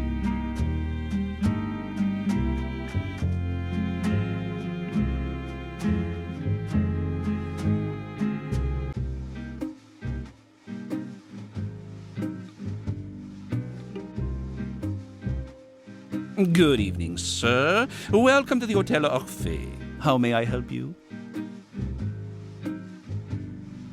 White. I've come to see the Whites. Which room might I find them in? We do not give out such information, sir. Not without the prior agreement of our clients.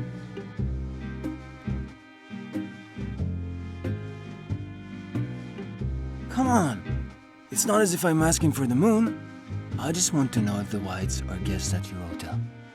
I'm sorry, sir. I will not answer any questions regarding the Orphée's guests. Ha! I had you going there for a minute. The Whites really are guests at your hotel. Why? I never! I strongly advise you to leave this establishment before I call the authorities.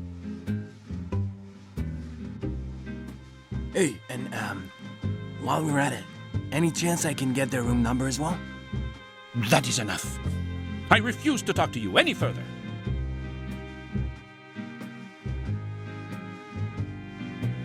You're not the first guard dog I have encountered, but you're certainly the toughest. I'll let you think about it. Do not worry, though. I'll be back soon. It is better that way, sir. Okay, what do I do now? Now what? If you want any leads about the Whites, wait for me at the Nazi. I will give you some. This case is really beginning to get on my nerves.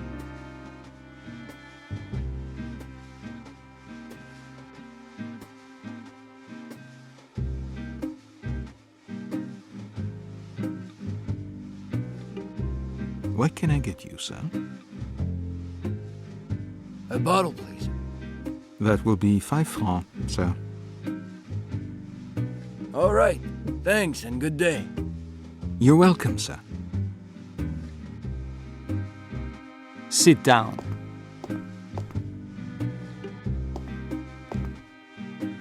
What do you want with the Whites? You look like someone who might be able to slip me some info about the Whites. We will see. How much will you pay? Do not worry, it's my client who pays. Ah, someone who gets things quickly. We're going to get along just fine. Now, what do you want to know?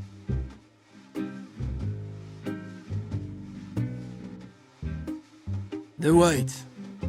Do you know who I'm talking about? Well, there are a couple. What's Mrs. White like? Is she hot? Yes.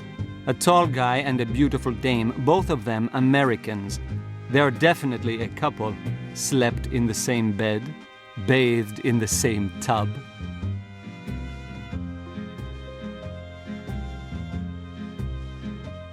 Huh.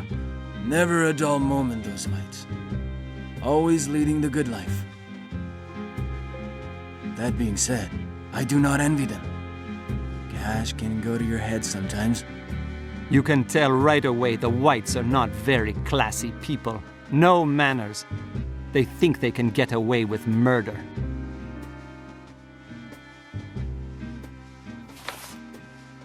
How long have they been at the hotel? They've only been in the hotel for 3 days. Since they never leave their room, it does not take much to figure out what they are up to in there. No, they have never set foot here before. Have the Whites had any visitors since their arrival? Solitary types. If you ask me, they are not tourists. They hardly ever came out of their hole. They put everything on the hotel bill. Meals, clothes, alcohol. The room has been booked for a good month. The man went out a couple of times at night. Will you give me their room number? I'm gonna pay them a little visit. Room 507, but you are out of luck. They are not there. Must have kissed and made up. The dame has dyed her hair red. Look, I've got other things to do, you know. It's not like your money is going to a life of leisure. You ought to hire a private eye.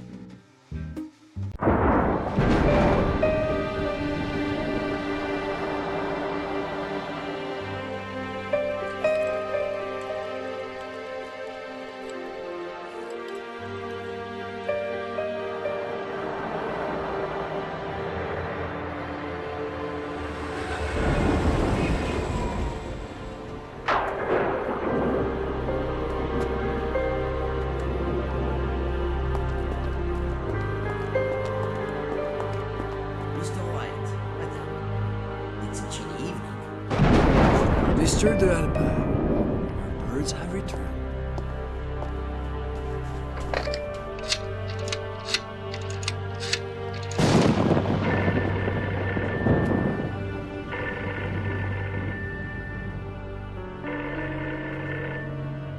Even so, I would like to take a quick look. Room 507. Just a quick look. That's when I saw the most amazing thing in my life. I do not know if it was the smoke that blurred my vision, but one thing is for sure. That creature was not trying to keep them warm. And the damn creature saw me. I have fought in the war, you know, but I've never seen the likes of that. When its eyes stared at me, I ran. Yes, I fled like a little kid.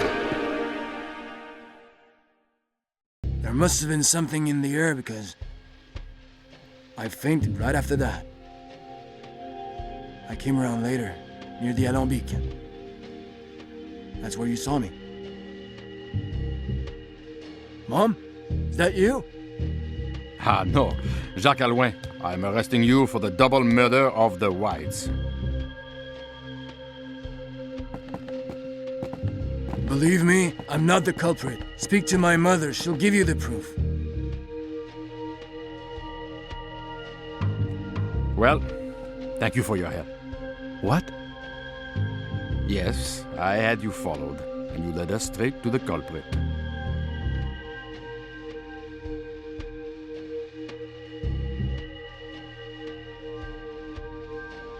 No. Something is off. I've been tricked like a sucker. But by who?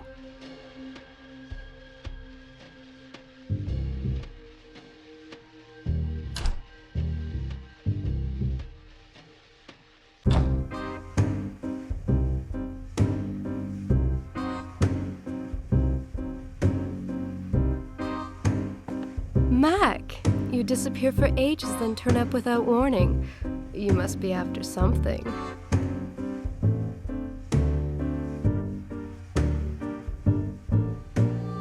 Berenice, you're my little green fairy. With everything we've been through together, I know you'll always be here for me. person in Paris I can trust. So, Still the same sense of humor. I see the Parisian air inspires you. no, seriously. You're really the only person I can trust. I have one or two questions that I need you to answer. Mac, you know full well I would not refuse you anything.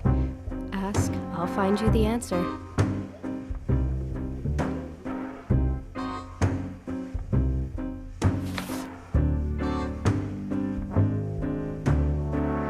Bebe, those beautiful eyes of yours surely saw a beautiful stranger, especially an American. Do you remember a guy at the Alembic going by the name of Paul Eaton? It's funny you mention it. Another detective came and asked me the same thing a few days ago. Good-looking bloke, that P.I., nice mustache.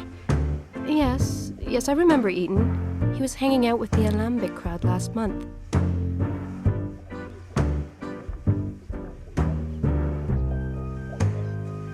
Berenice, I think I'd better warn you. This Paul Eaton is mixed up in some dirty business. I just hope the boss, Albert, did not trust Eaton too much. Paul and old man Hulot? Of course they know each other. They even got really chummy.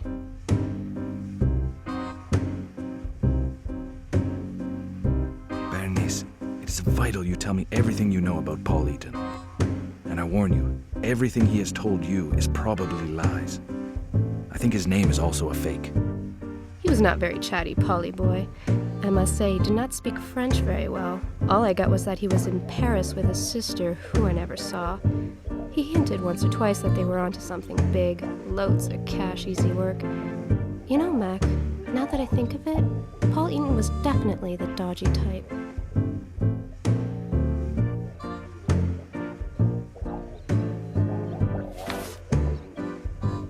Have you seen anything of Paul Eaton since? No point getting all jealous, Mac. You're the only American in my heart. I've not seen Eaton here again. And as for Albert, the owner, I have no idea. I suspect Paul pulled off the scam of the century and fled to Borneo.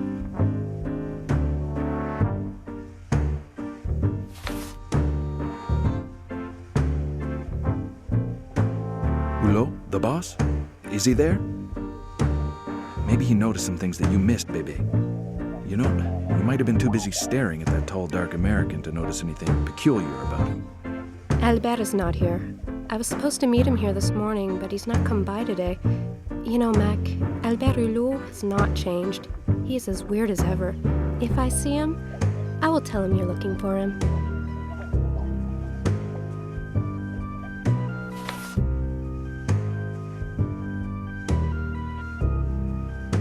Berenice, do you remember the other night before you came round to my place? I had some complications. That guy who got away from me. Well, I caught up with him, but I need to know if you've seen him here before. Helouin. Jacques Helouin. Yes, well, I think it was the same. He came asking questions a few days ago. I don't know.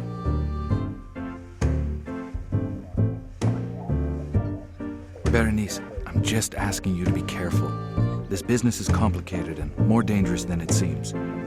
Anyway, I'm off. See you soon. Ciao, Mac. Take care.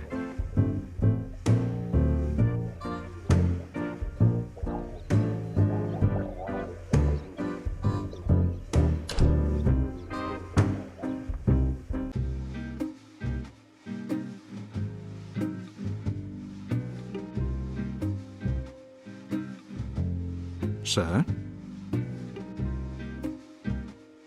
The man you identified is called Helouin. Jacques Helouin. Can you confirm your statement? Helouin? That's a funny name. And a private eye to boot. Now, I'm surprised. Quite a turnaround, isn't it? That is definitely why he came in here, no mistake. As for what happened to him afterwards, I have no way of knowing. Did Mallet join him, or was it the other way around? Yes, I remember now. He and Mallet had a quick chat, and it was definitely Mallet who met up with him. The man arrived a few moments before Mallet did. What do you remember of their conversation? I didn't hear anything.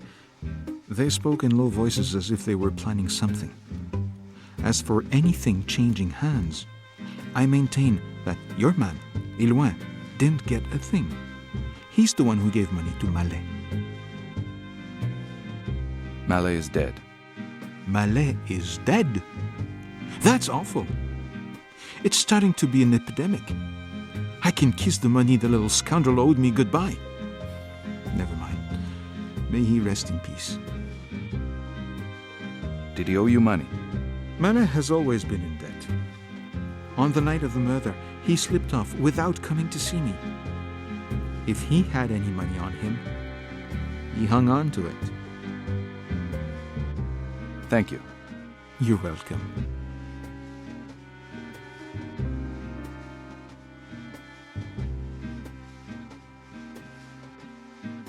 Good evening, sir.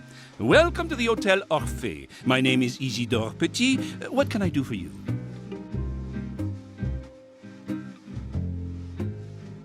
When the Whites returned on the night of their death, did you notice if a car dropped them off? A smart car. I don't remember the make. Who knows? I was here at the desk. Mallet was taking care of the door. Actually, he saw to all the doors. He was a doorman. One good reason why all the locks throughout the establishment ought to be changed. Mallet is no longer with us, and nobody knows what he has done with the master key. Good. Well, if it's all right with you, I have a lot of work to do. Goodbye, sir.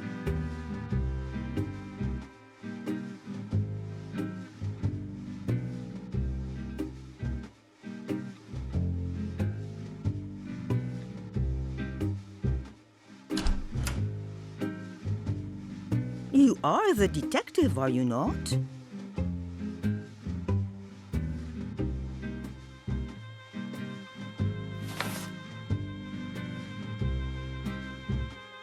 It's not a secret anymore, Mrs. Loiseau. I know who was in the White's room on the night of the murder. I've been told the whole story. The man that the police suspect is innocent. He is not the source of evil.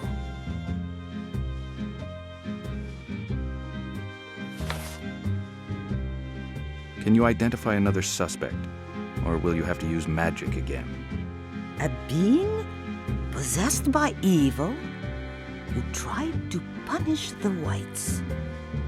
Evil took the law into its own hands.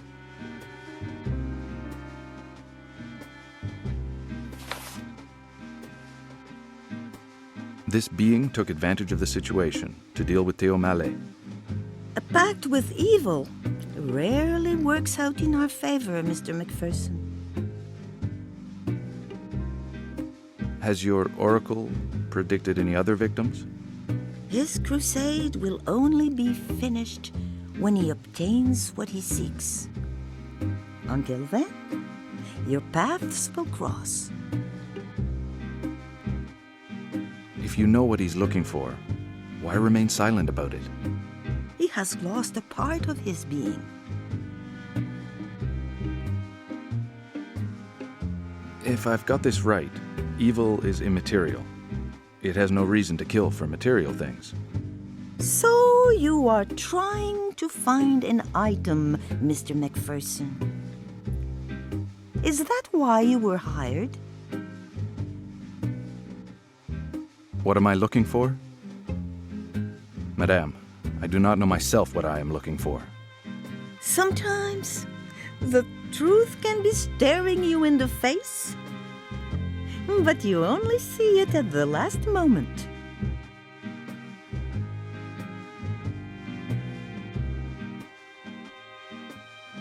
With the arrest of Helouin, this case has taken a different turn, and I'm the only one who can save him from the guillotine. I have to shed light on two investigations at the same time.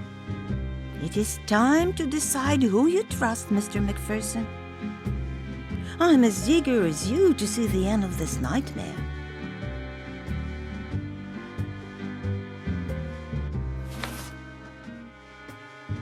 You probably know the Brotherhood of the Supreme Order of the Rosy Cross. An occult brotherhood. Beware. Its members are highly influential in every sector of Parisian life. That is what makes them so dangerous.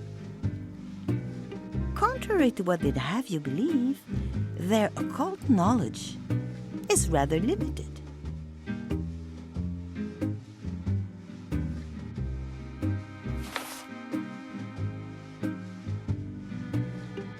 So none of its members can aspire to true illumination, such as you attained, Mrs. Loiseau. A brotherhood of puppets, manipulated by their supreme brother. Does this supreme brother have such an influence over the members as to endanger my investigations? I fear that his influence is becoming harmful. It is rumored that the Supreme Brother can comfortably manipulate everyone up to and including the Chief of Police himself. Lurking in the shadows from the beginning of my investigation. Grégoire d'Alpin is the Supreme Brother. I'm right, am I not? For a very long time, Grégoire de Lallepin was the Supreme Brother, Mr. MacPherson. But he has now given way to another.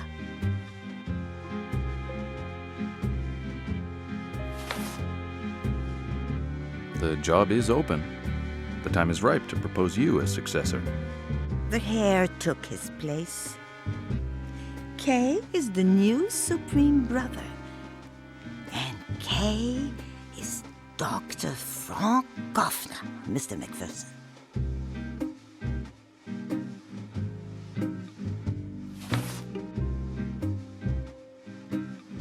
Mrs. Loiseau, you must know Dr. Koffner. He's a psychoanalyst. For all I know, you're even one of his patients. Dr. Frank Goffner. Are you interested in psychoanalysis in particular, or just in the part it played in the White's case?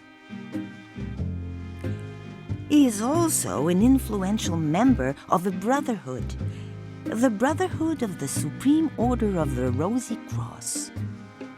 Did you know that?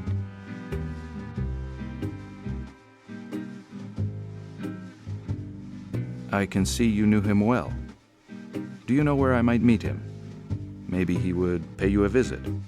At his cabinet, or else directly at the Brotherhood's headquarters. I imagine you know where that is?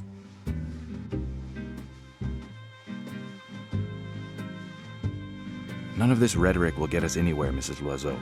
I have to act. If I need any advice from you, I'll know where to find you. Our paths will cross again.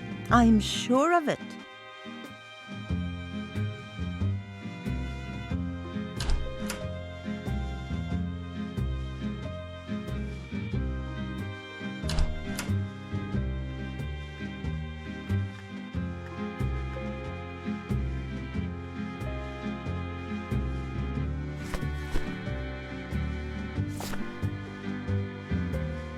There.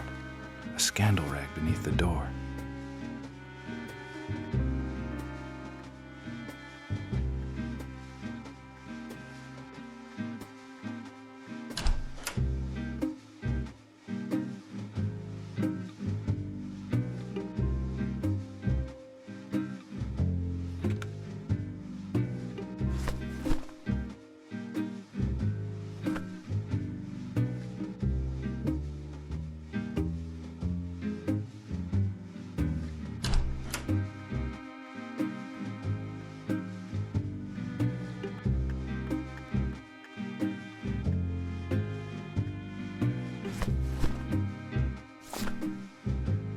There we go.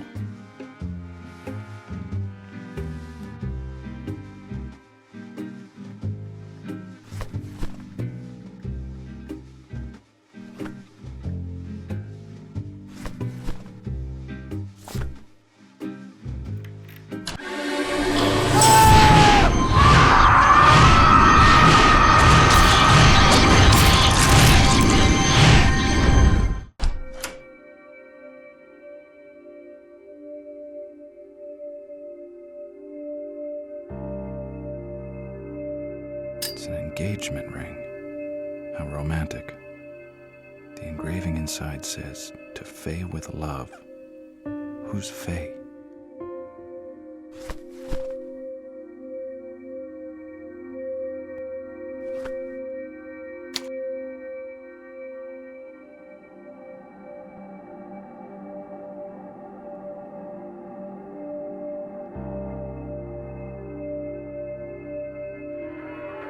Whew. Smells like ether, only stronger. And my head is spinning.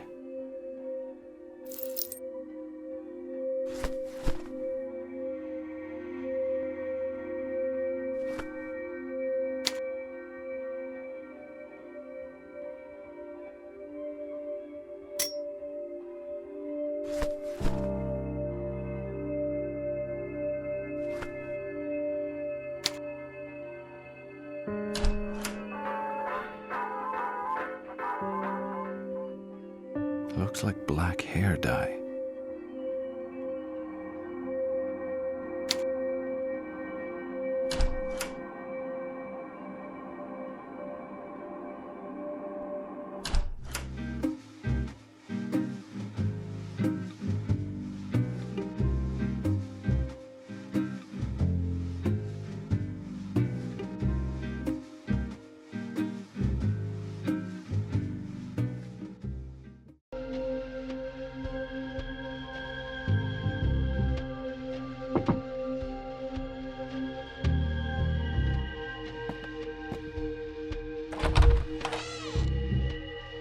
You again?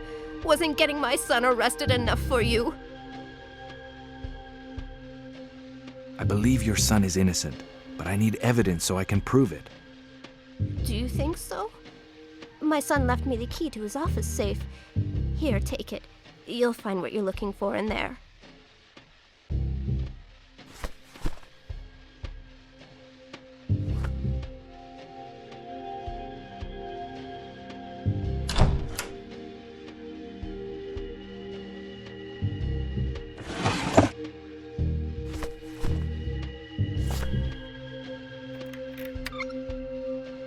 Notes. They contain all the information he found during his investigation.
If I can be of any assistance, sir?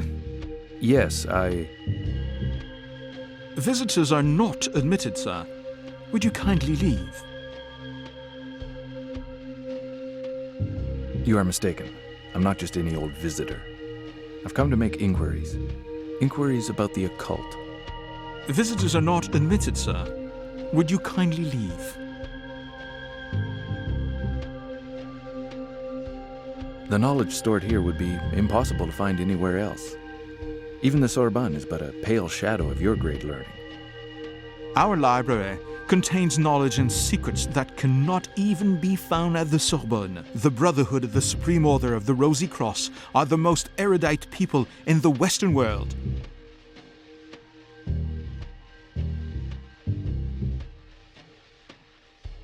Does your sealed-off library include books on magic, Kabbalah, divination, tarot, lost civilizations, Mu, Hyperborea, Atlantis, the Holy Grail, and alchemy? Sir, one must not joke with the occult arts. Alchemy, the great work.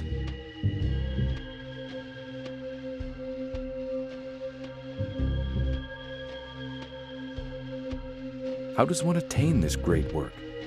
Must one first become a Supreme Brother before contemplating all of its power? Like your SBGDA? Your alchemist? The great Ouroboros has spoken, sir. GDA is no more. The SBK is our supreme leader now.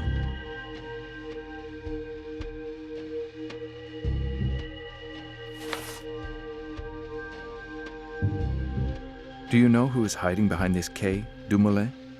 The same man who invited Gracie Eaton to join you, setting a fox to mind the geese. Eaton, Gracie, Adeline. That woman will never lay her eyes on us again. Betrayer!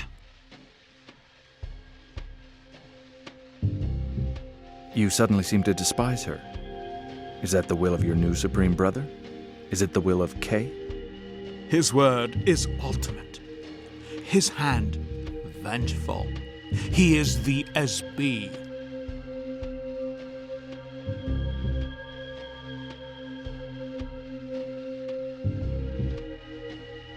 You seem to know a little too much, Dumoulin. Be careful with your threats. I'm not here to bother you.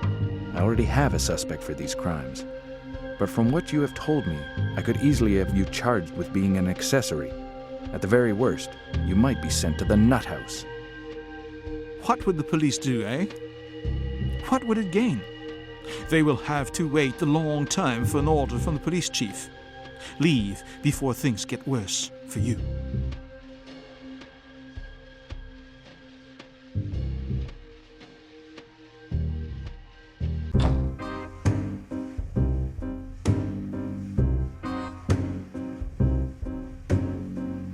Mac, I'm gonna start thinking you can't do without me. Did I forget something at your place?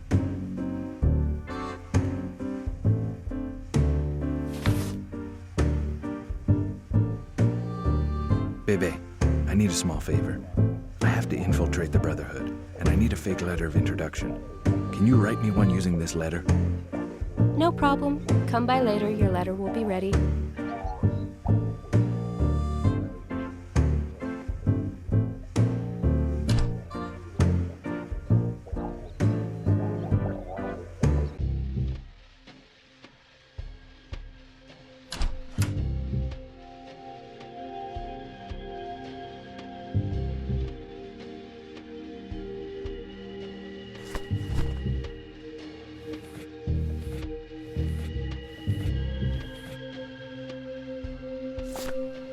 Here it is, the right key.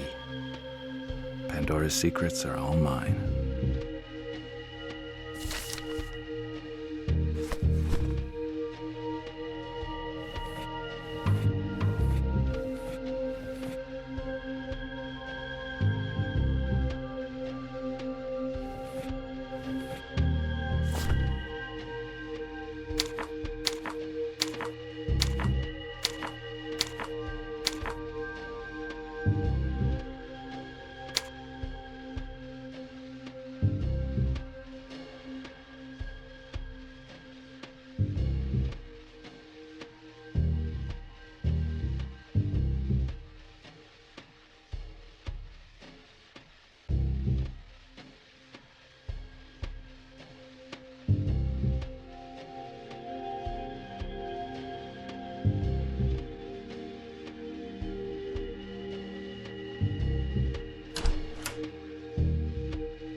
Mac, I'm gonna start thinking you can't do without me.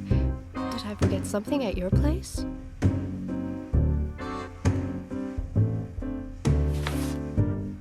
Bebe, I need the letter of introduction.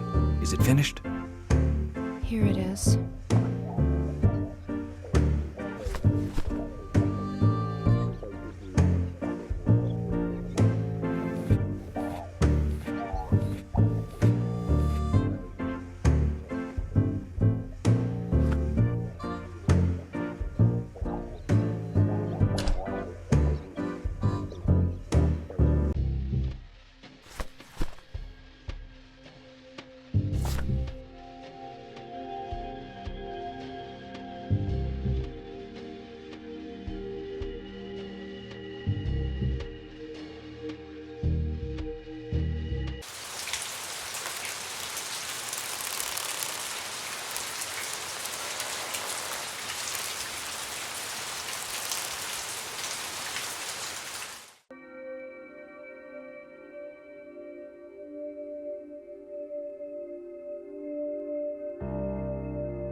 Strange front door. An improved version of all the other locks I've come across so far.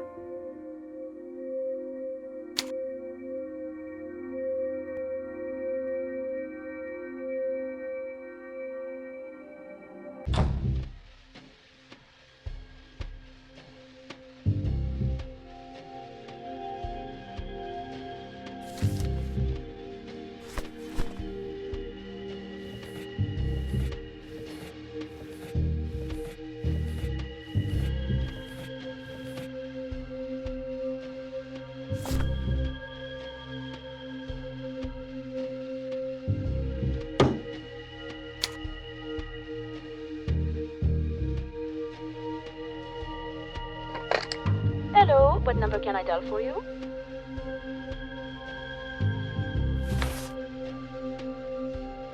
I'm sorry to disturb you, miss. Can you connect me to the post office, please? I'd like to send a telegram. Right away, sir. Post a telegraph, go ahead, please.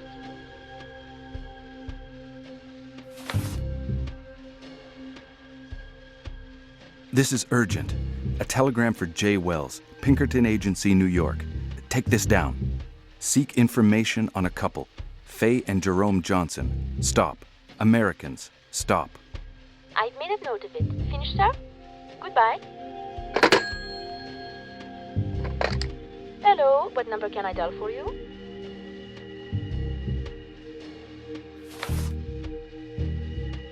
I'm sorry to disturb you, miss. Can you connect me to the Elysee, 1528? I want to speak to Sophia Blake. Right away, sir. Sophia Blake, who's speaking? Miss Blake, this is Gus MacPherson. Can we meet? I'd like to clarify a few points with you. Meet me in an hour at the restaurant Chez AFigureInBlack. We can talk there.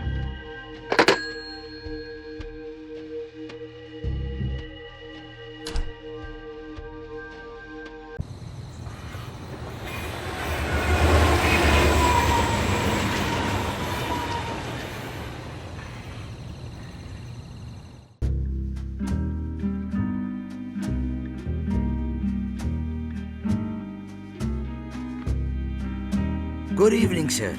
Welcome to Chez Alexander. Can I do anything for you, sir?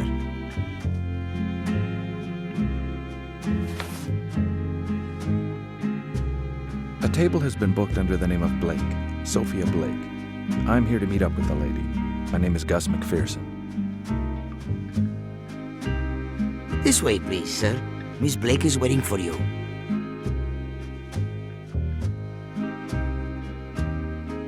If you want to see me, Mr. MacPherson, I imagine it's because you've made some headway.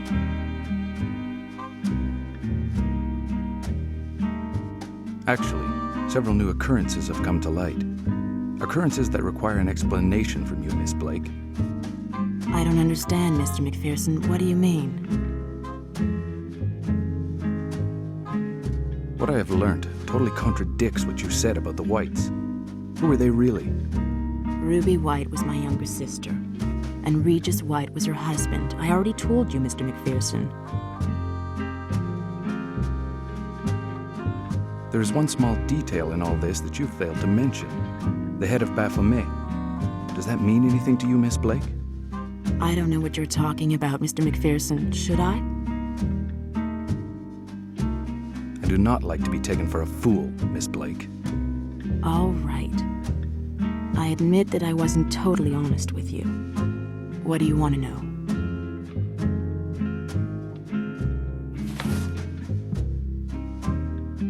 Ruby and Regis White never existed. Not as you described them anyway.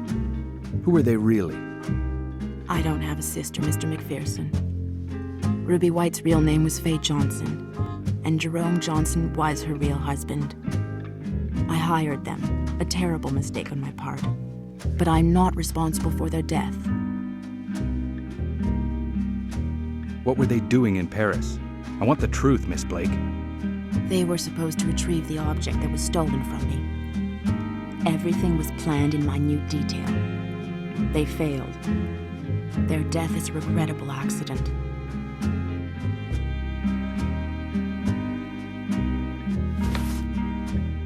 Why so many identities?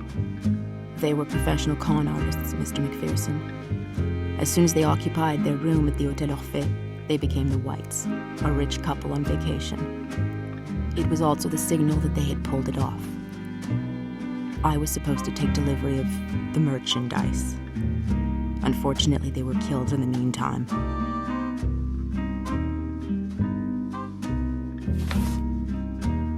Who, in your opinion, killed the Whites? The Whites were criminals, Mr. MacPherson. They made a foolish mistake. They're dead. Aside from their own carelessness, it can only be because of the man who is behind all of this, Grégoire de Alpin. Do you think the killer will strike again? He would do anything to achieve his aim, Mr. MacPherson. Everyone who has crossed his path is in danger. The man is insane. He'll kill again. You must understand that you are the only one who can stop him. We have to put an end to this madness. The object must be found before other heads roll.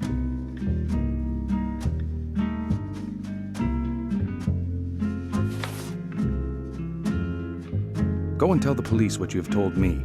Inspector Lebrun will be glad to help you. He'll understand, I'm sure. You still haven't understood. The police do not want a part of this. De Alpin has the Paris police in his pocket, Mr. MacPherson. Paris is just a puppet on his string.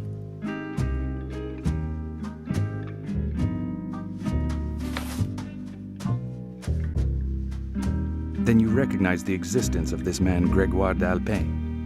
Who is he really? A madman, blinded by an obsession to possess a supposedly valuable relic. The head of Baphomet. By stealing it, he destroyed my life.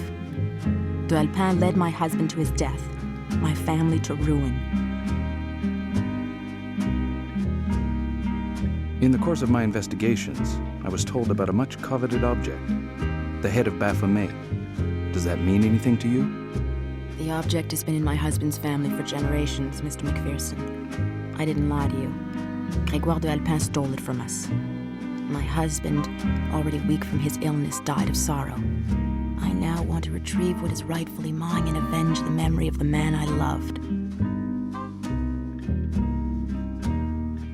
What exactly is the importance of this object, this head of Baphomet? And why is d'Alpin so anxious to get hold of it? I don't really know. My husband was very secretive about the value of the head of Baphomet.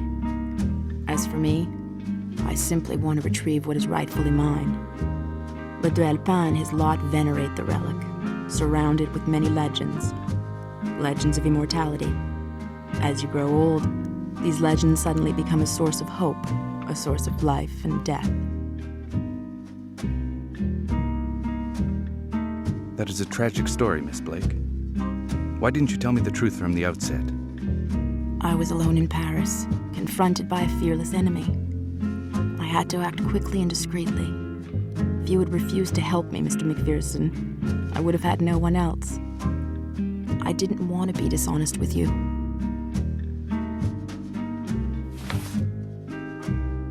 I agreed to work for you.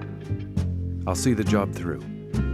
You see, we can reach an agreement, Mr. MacPherson.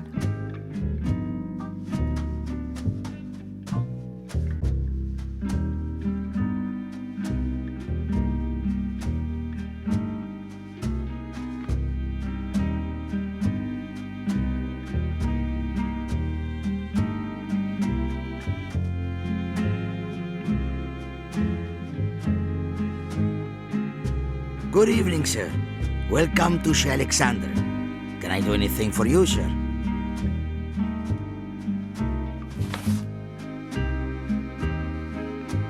Your establishment has been recommended to me for its outstanding menu. Can a table be reserved? Near to a fountain, if possible. How unfortunate. We have no more tables available this evening. Perhaps you would like to come back tomorrow, although we don't open till 7 o'clock tomorrow, sir. Early next week would be the best. I'm so sorry, sir, but, you know, our medieval specialties are very much in demand at the moment. Today's recommended dish is wild boar and barley beer, served in the Lutes style.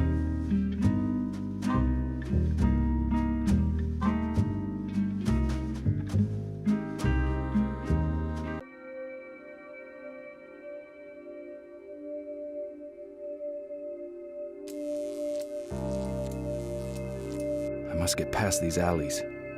If anyone lays their hands on me, I certainly don't want to find myself in a cell.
A medical file on a patient with the initials G.E.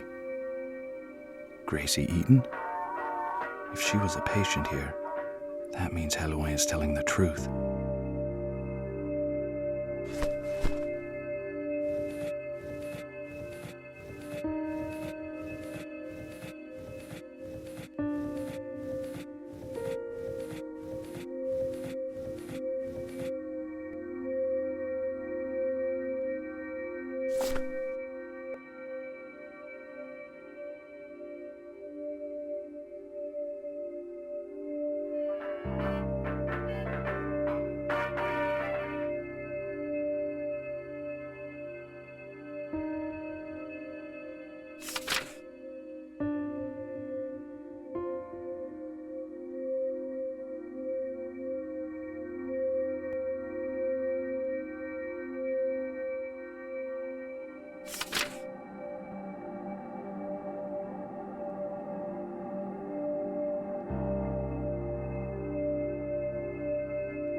The egg, symbol of immortality, according to Mrs. Loiseau. Strange, I don't remember Halloween mentioning it.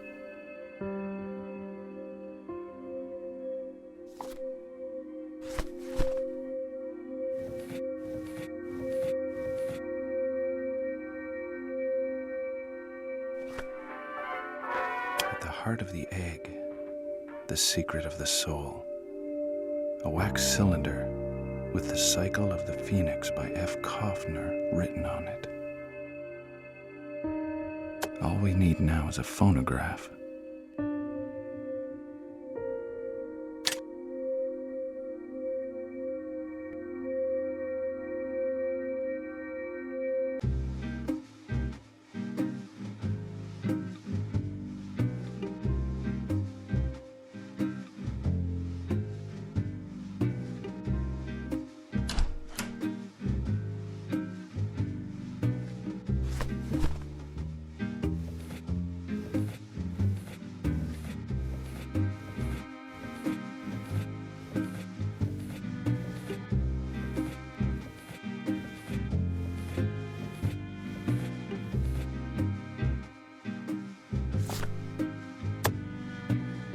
Did I realize how great an impact dealing with this man would have on me, on my career, on my own destiny? His soul has passed from body to body down through the centuries. The cycle of the Phoenix.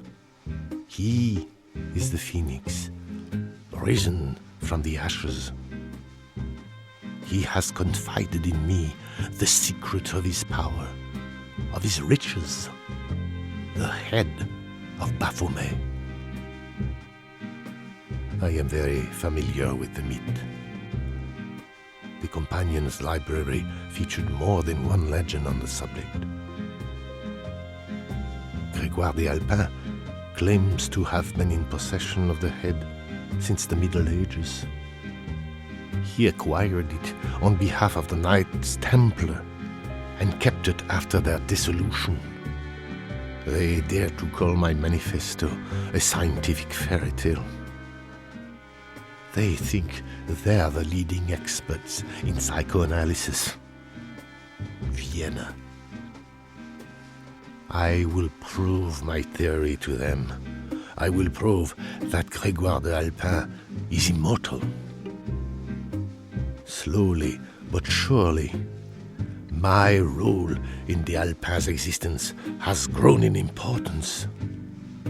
Using hypnosis, I have managed to impose my will upon him, all the while espousing his ambitions.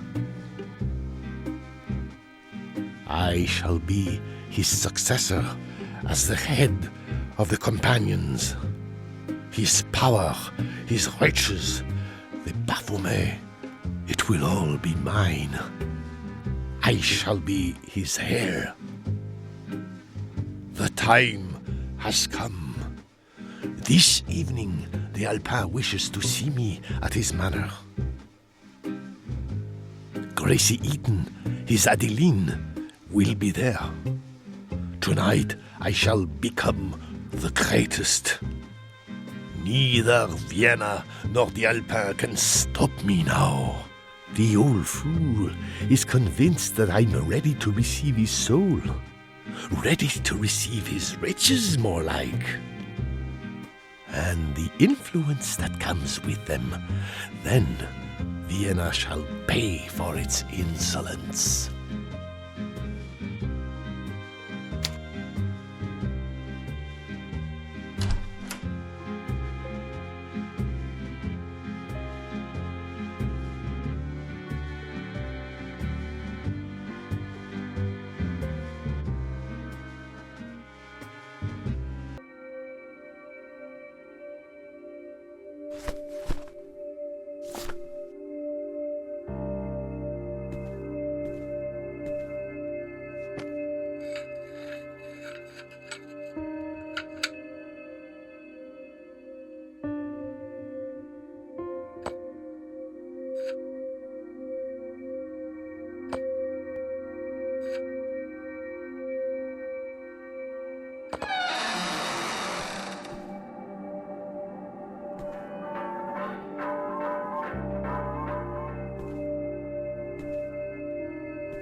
Mac, I'm gonna start thinking you can't do without me.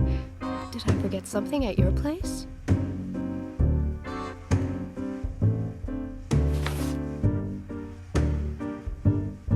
Baby, I need a small favor. I have to infiltrate the Brotherhood, and I need a fake letter of introduction. Can you write me one using these documents? Again? Right. Come and see me later. Your letter will be ready.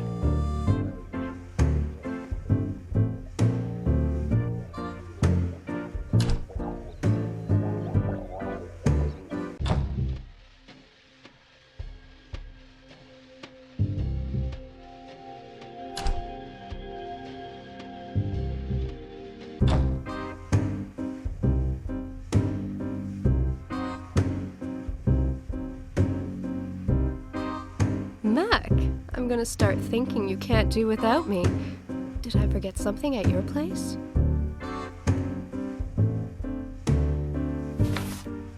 Baby, I need the letter of introduction. Is it finished? Here it is.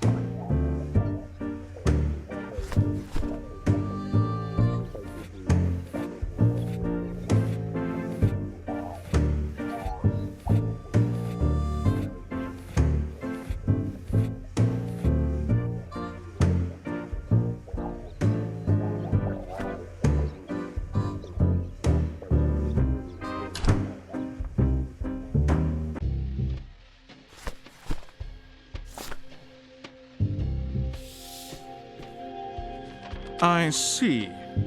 The orders rooms are at your disposal.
These books are in Greek, Latin, other languages people no longer speak, myself included.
A real alchemy kit.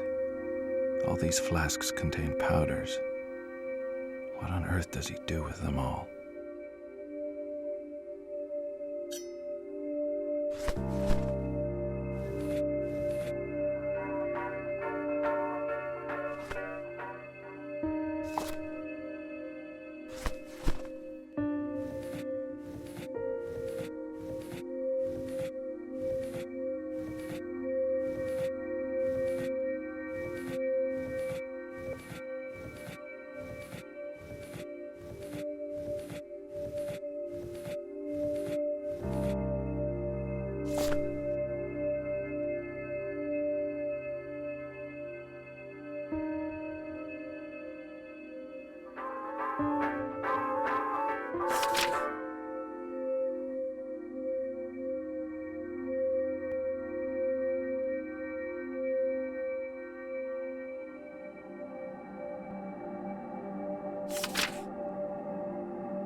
But he couldn't stop me from joining the Templars.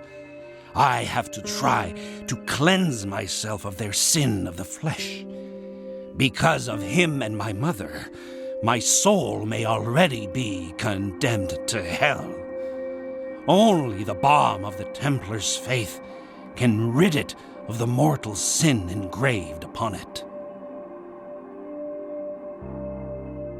On October 9th, Saint Denis Day, I finally discovered the traces of the head. Blessed by Saint Denis, he who smiles down on me in all his beatitude to help me leave my soul. Yes, Saint Denis is smiling on me. The head purifies me. As God is my witness, I, Simon le Bel, in this year of our Lord, 1305, shall enter the body of Pierre le Bel de Clemency tomorrow, June 24th, and shall retrieve what is mine by divine right. In this new body, purified of my soul and of my parents' carnal sin, death will no longer hold any mystery for me. The head of Baphomet has finally revealed all of its secrets. Victory! I would shout this divine miracle from the rooftops if I did not fear the unbelievers and their stake. I am in a new, younger, stronger body, and it is God's will. How else can I explain Adeline's appearance at my bedside? Blessed and cursed. God gave me a new body, but Adeline, my angel, who took care of this new body, is forbidden to me. It would seem she is the daughter of that idiot, Pierre. That's to say, my own daughter at present. I am weary of this existence. What is the point of living for centuries if I can never again glimpse the smile of my beloved Adeline?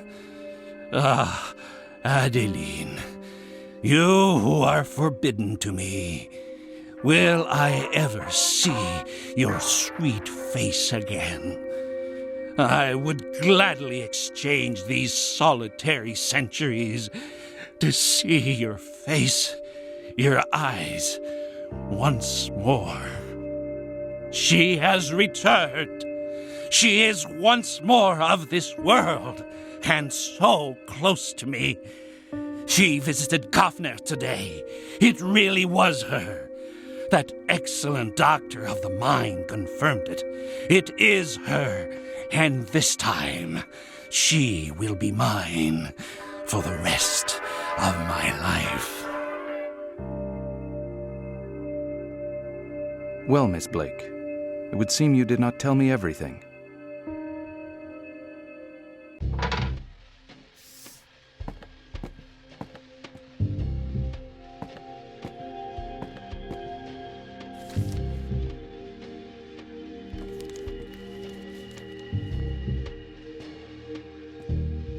Right, that's all I needed.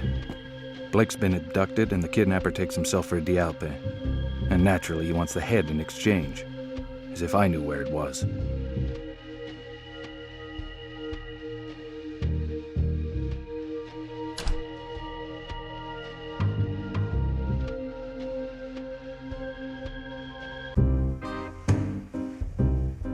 MacPherson.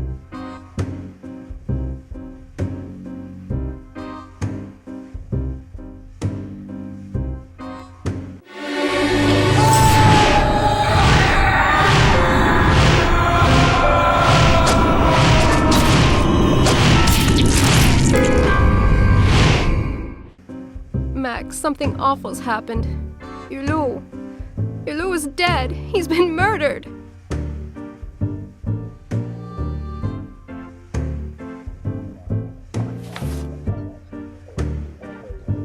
My God, Berenice. Why him? Why Hulot? When did this happen? And you, Bebe, are you okay? The cops discovered his body at sunrise, but he may have been dead for a couple of days. I have no idea.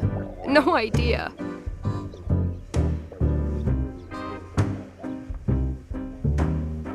It's awful. Hulot was not supposed to die. He could not die. He was the last person to see the whites alive. The police. Did the police tell you how it happened? I don't know how to describe it. It is so sordid. His head, Mac, his head was cut off. His body was hanging on the front of the car, and his head was sitting on the hood like a figurehead. Worst of all, in his mouth. The police found a coin in his mouth. Berenice, Hulot is dead. We have to be careful, too. Was it the police who told you? They have a suspect. They're already holding Helouin. The pigs? They're all the same. The investigation is taking its course, miss. Like hell. Everything I know I got from my contacts. Berenice, we have to get to the bottom of this before everyone else dies. Do you know who is heading the inquiry? Inspector Lebrun, always spotless, the perfect bourgeois.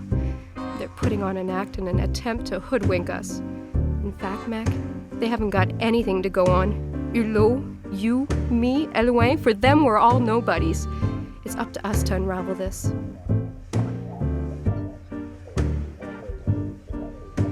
Hulot dead, and the soul of the Alembic gone with him. We've all lost a great friend, Berenice. Keep your chin up, baby. Don't let them get you down. There's still the Alembic. Hulot started from nothing. He worked as a construction worker on the metro before becoming a very important patron of the arts. You know, a big shot.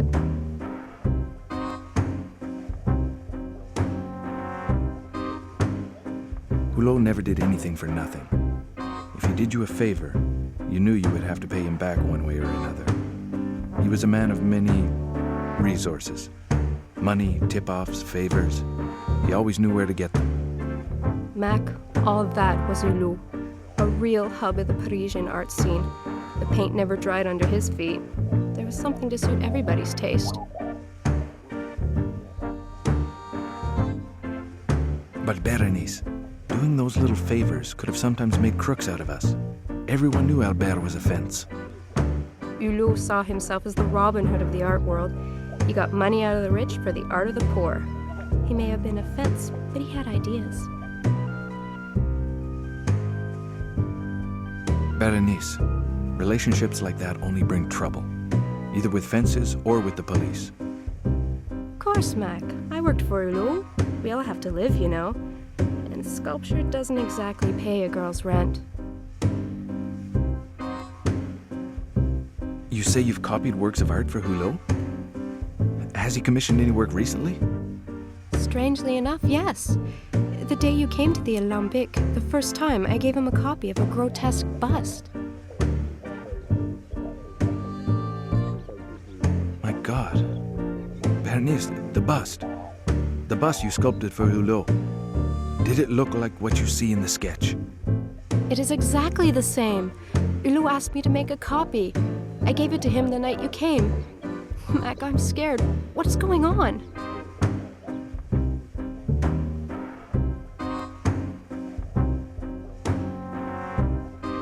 It's awful. I have to find this head before there are any more deaths. Even your life is at risk, Berenice. The killer is after this head. Don't you see, baby? I have to find out how Hulot got his hands on this accursed object. I have no idea who gave the head to Hulot. I made a copy, that's all.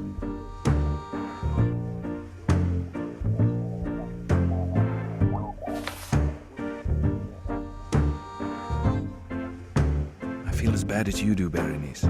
Anyone who comes to the Alembic will be grieving. The place will be a shrine to him. Everyone who comes in will be reminded of Albert Hulot. So many stories. You know how much Hulot loved his entourage. Everybody had a chance. The alembic was his masterpiece.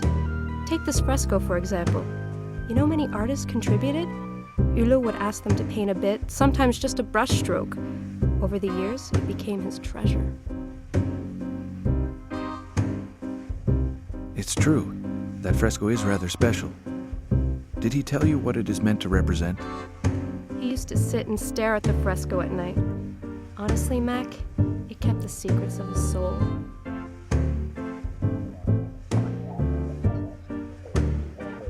I'm not sure I've grasped the magnitude of this business. But one thing's for sure. You are not safe, Berenice. Be careful. I will do everything in my power to put a stop to these crimes. Everything. Find the killer for me, Mac. I will manage on my own.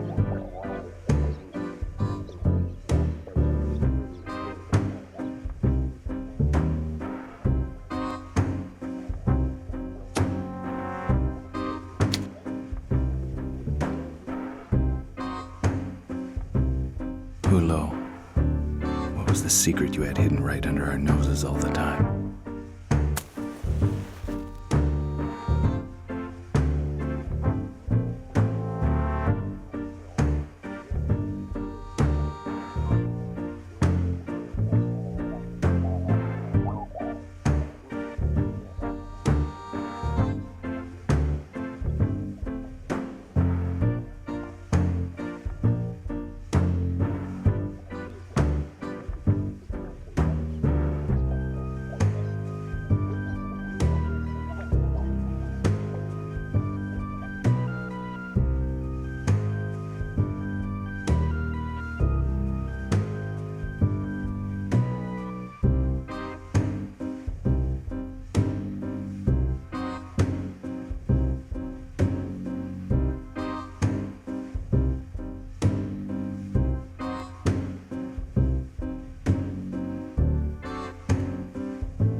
Mac, I don't know what to think anymore, Mac.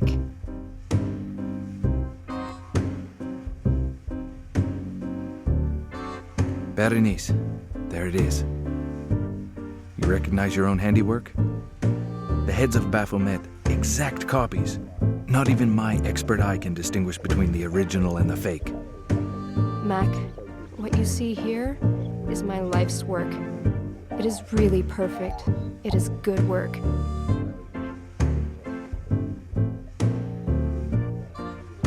I'm not sure I've grasped the magnitude of this business.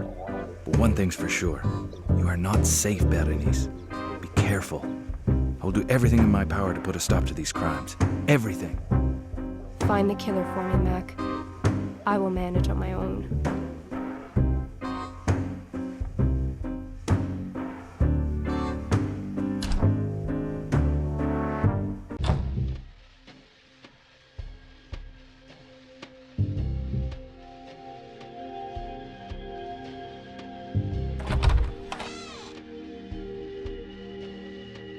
Ah, Mr. MacPherson, I was just thinking about you. Good to see you again. Have you brought me any more culprits? You've got very little on Halloween, Inspector. Unless you have further evidence, your culprit will soon be a free man, cleared of all suspicion. I have some solid witnesses, and moreover, a very accurate witness sketch. Thank you.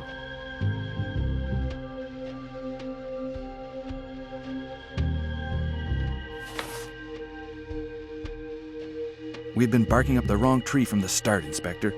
The Whites never were the Whites. The Whites were not the Whites? MacPherson, what are you talking about?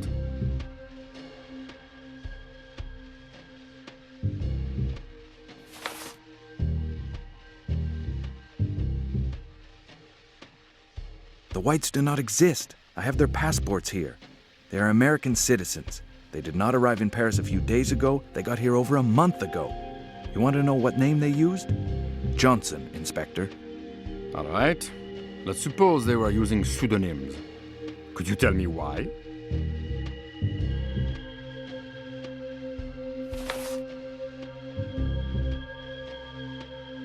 Ruby and Regis are not the real names of the Orphée victims. I have in my possession a ring that clearly indicates the woman's name was Faye. That does not prove anything, MacPherson. What about all the sweet talk, huh? Faye and Ferry. Of course. Why complicate things to my Ferry with love?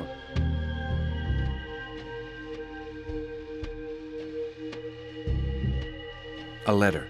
A letter signed Sophia Blake confirms that they were hired to commit a robbery. The letter is addressed to Faye and Jerome Johnson, Inspector. Thieves? What did they steal then, MacPherson? We did not find anything in their room, and moreover, no one has brought up charges. Explain that.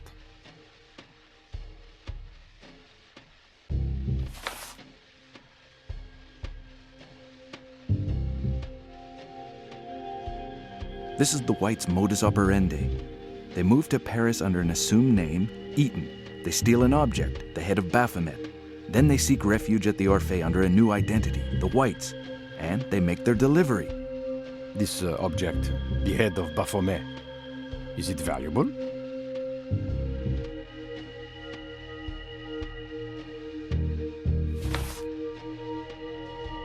I'm not sure. I doubt you can put a monetary value on it. Right. Listen, MacPherson. I will check all this out. If you find anything else, come and see me again.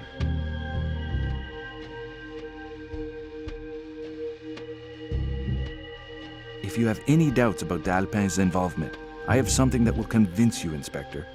A glass vial, taken from his home, identical to the one found broken in the White's room. MacPherson, Grégoire d'Alpin is surely not the only man in the world to own such a vial. It proves nothing.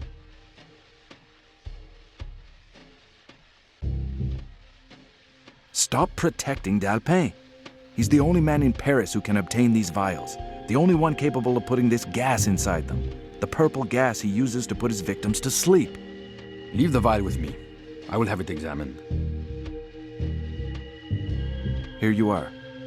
Thank you, MacPherson. Inspector Lebrun, what I have shown you is irrefutable proof of Helouin's innocence. I found the knife used to cut off the victims' heads. The murder weapon must be a knife of extreme precision, medical precision, with an incredibly sharp blade. Show me what you have, MacPherson. This is the murder weapon, just as I found it at Grégoire d'Alpin's home. A Liston knife, used by doctors for amputations. With a single movement, you can remove a limb. Impressive. I will see what we can learn from this. Thank you, Mr. MacPherson. D'Alpin. D'Alpin is dead. He's been dead for over a week. What are you talking about? If anything happens to Mr. d'Alpin, I assure you heads will roll.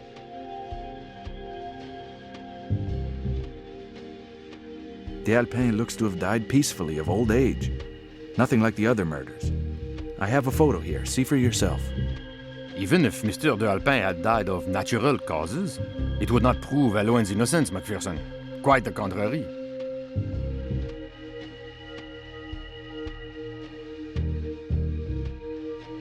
If d'Alpin has been dead for over a week, he couldn't have hired Helouin to investigate. Do you not see, Inspector? Somebody else hired Helouin. And I suppose you're going to tell me who this mysterious person is, Mr. MacPherson.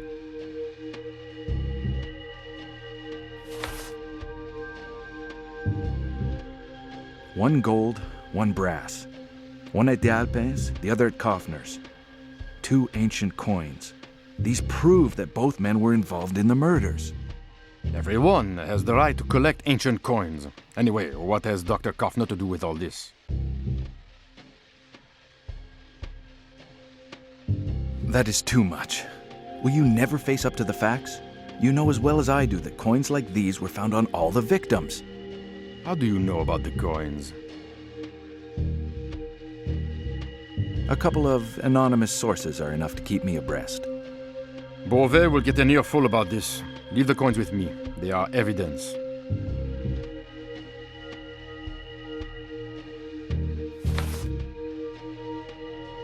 With this, you can start investigating the true motives behind the murders.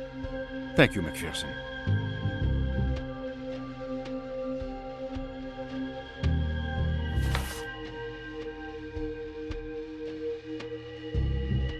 Your charge of murder against Helouin just doesn't hold water, Inspector Lebrun. Another man is dead, Hulot. Albert Hulot was killed in the same circumstances as the Whites and Mallet. In other words, the accomplice is still out there.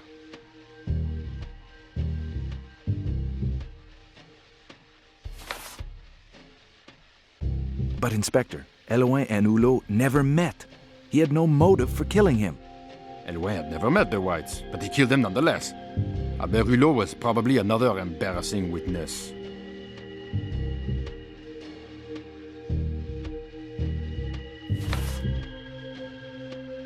I hope these clues will enable us to prove that Helouin is innocent. I will speak with Helouin, and we shall see.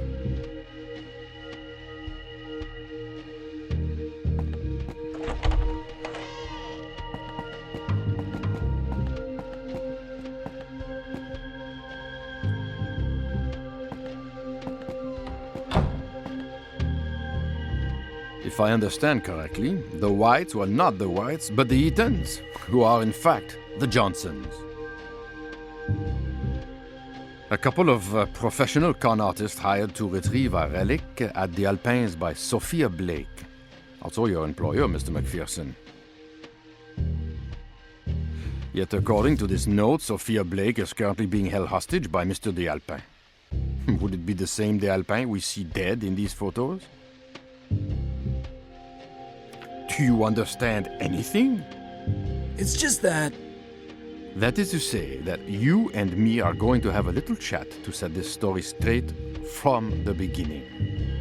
Lebrun, aren't you tired of making people believe this story? The evidence is there, on the table.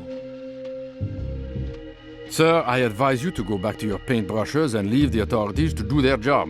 Now, if you will excuse us... May I retrieve my documents? Consider these documents as facts, Mr. MacPherson. And without facts, there is no proof. Yes, and there's the proof of my innocence, Lebrun. We shall see about that, Elway. We shall see. Mr. MacPherson, goodbye. Poor Elway. I did what I could for him. The only thing I've got left now is my conscience. Me, Blake, and my conscience.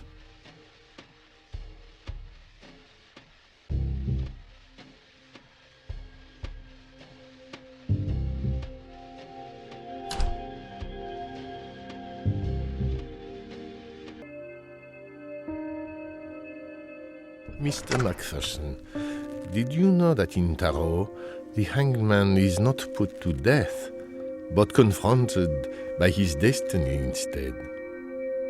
Arriving at his journey's end, he is able to see his life again from a new angle. Sometimes, a man thinks of certain events again and discovers that he was tricked, betrayed. MacPherson! Help me, Gustave! Don't let him! He's insane! This painful blow, this moment when our convictions, our beliefs, our passions are shattered. When you discover your life has been nothing but lies, trickery. MacPherson! Help me down! He'll kill me! He'll kill you! Like he killed all the others! He killed them all! That Kaufner, he killed them! Judged! All guilty of having tricked me, betrayed me, stolen from me. Just as you did Blake. And just as she tricked and betrayed you too, Mr. MacPherson. The Baphomet is mine. It has been mine for centuries. It is my immortality. Give me back the head, MacPherson, or she will be sentenced before the tribunal of God. You've lost your mind, Kaufner. You've been exposed. You are the killer. You're a monster. I am the sole judge of my actions.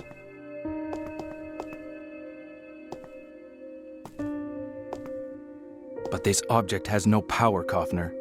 Not this object, not any object. There's never been any such magic. Trying to prove the contrary has made you lose your mind. Ah! Become my successor, MacPherson. I will initiate you into the power of Baphomet. The Baphomet has wrecked your life, just as I will in turn wreck the Baphomet.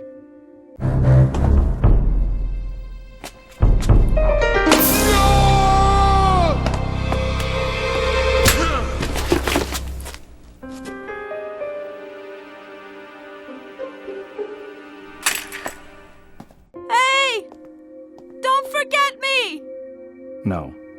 You'll get my bill within the next few days. And the police should be turning up any moment.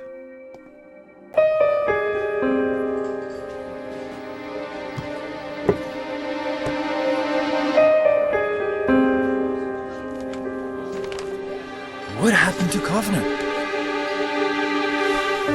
What do you think? The cops carted him off, and he's rotting in jail now. What some people will do for power. Yes, some people would do anything for power and money, but not us.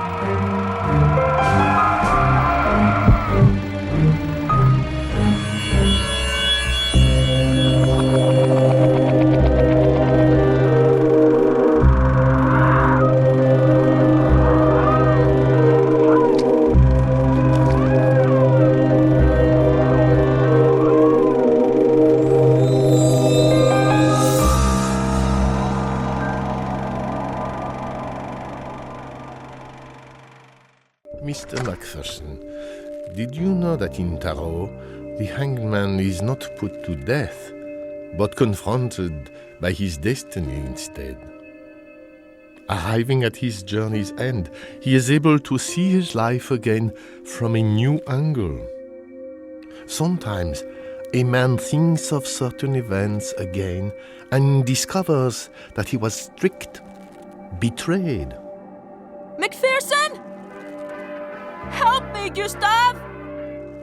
Don't let him! He's insane! This painful blow, this moment when our convictions, our beliefs, our passions are shattered. When you discover your life has been nothing but lies, trickery. MacPherson! Help me down!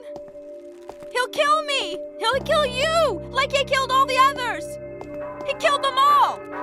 That Kaufner! He killed them! Judged!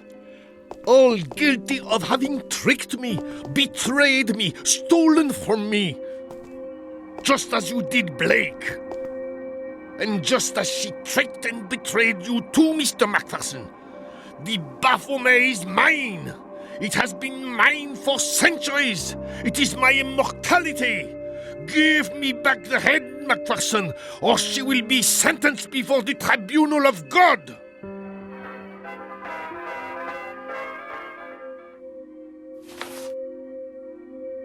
The Alpin.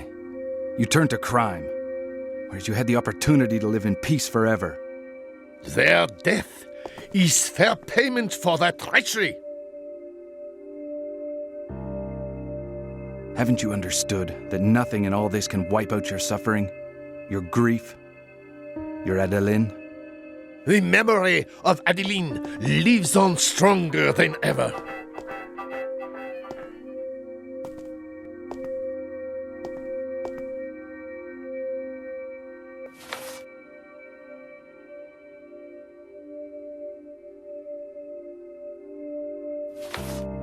How can you believe in the purity of a love, whilst revering an idol such as the Baphomet? You disgust me, D'Alpe. You are unworthy of your Adeline. You are unworthy of any woman. Take back your precious treasure. Cherish it.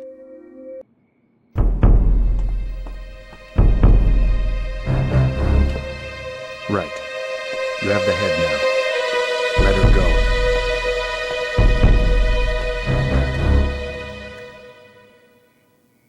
Blundering idiot! Did you really think I would let you leave with my secret?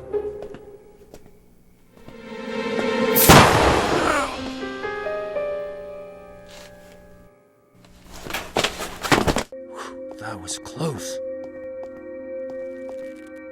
Yes. I owe you one. Never mind that. If it was not for you, I would still be rotting away in jail.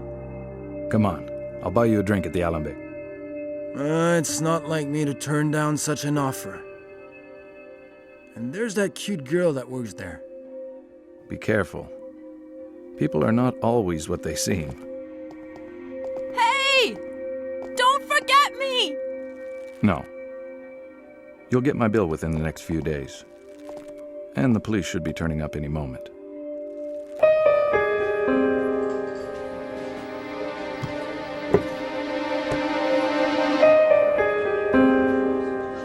Is Kaufner right? Was he really de Alpin?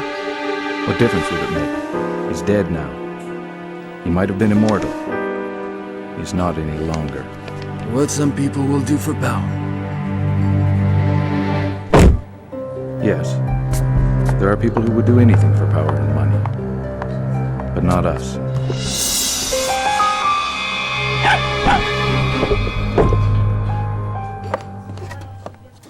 Mr. MacPherson, did you know that in Tarot, the hanged man is not put to death, but confronted by his destiny instead?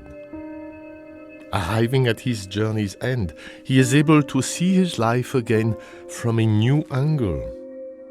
Sometimes, a man thinks of certain events again and discovers that he was tricked, betrayed. MacPherson! Help me, Gustav! Don't let him! He's insane! This painful blow, this moment when our convictions, our beliefs, our passions are shattered. When you discover your life has been nothing but lies, trickery. MacPherson! Help me down! He'll kill me! He'll kill you! Like he killed all the others! He killed them all! That Kaufner, he killed them! Judged! All guilty of having tricked me, betrayed me, stolen from me. Just as you did Blake. And just as she tricked and betrayed you too, Mr. MacPherson. The Baphomet is mine! It has been mine for centuries! It is my immortality! Give me back the head, MacPherson, or she will be sentenced before the tribunal of God!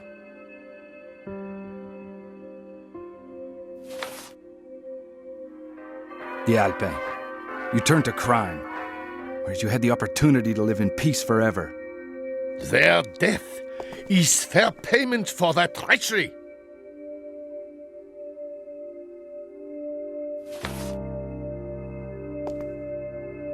Who, the Alpin, will judge you for these crimes you have committed? God or the devil?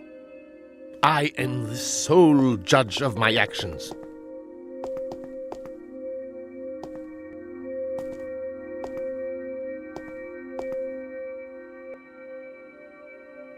This story shall end at the very moment you lay your hands on your treasure. I have never represented justice. I have merely tried to do my job, both for her and for you, albeit against my will. Take back the head of Baphomet, since you are the one who wants it. Justice will be done. One day, you will pay for it. Did you really think I would let you leave with my secret? Did you really think he would save you? You were wrong.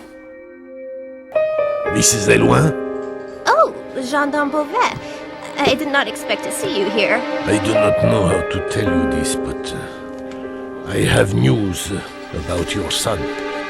What's wrong? I can tell that you have news for me, and that it's not good. Indeed. I would rather tell you in person before the newspapers get hold of it. The execution will take place the day after tomorrow.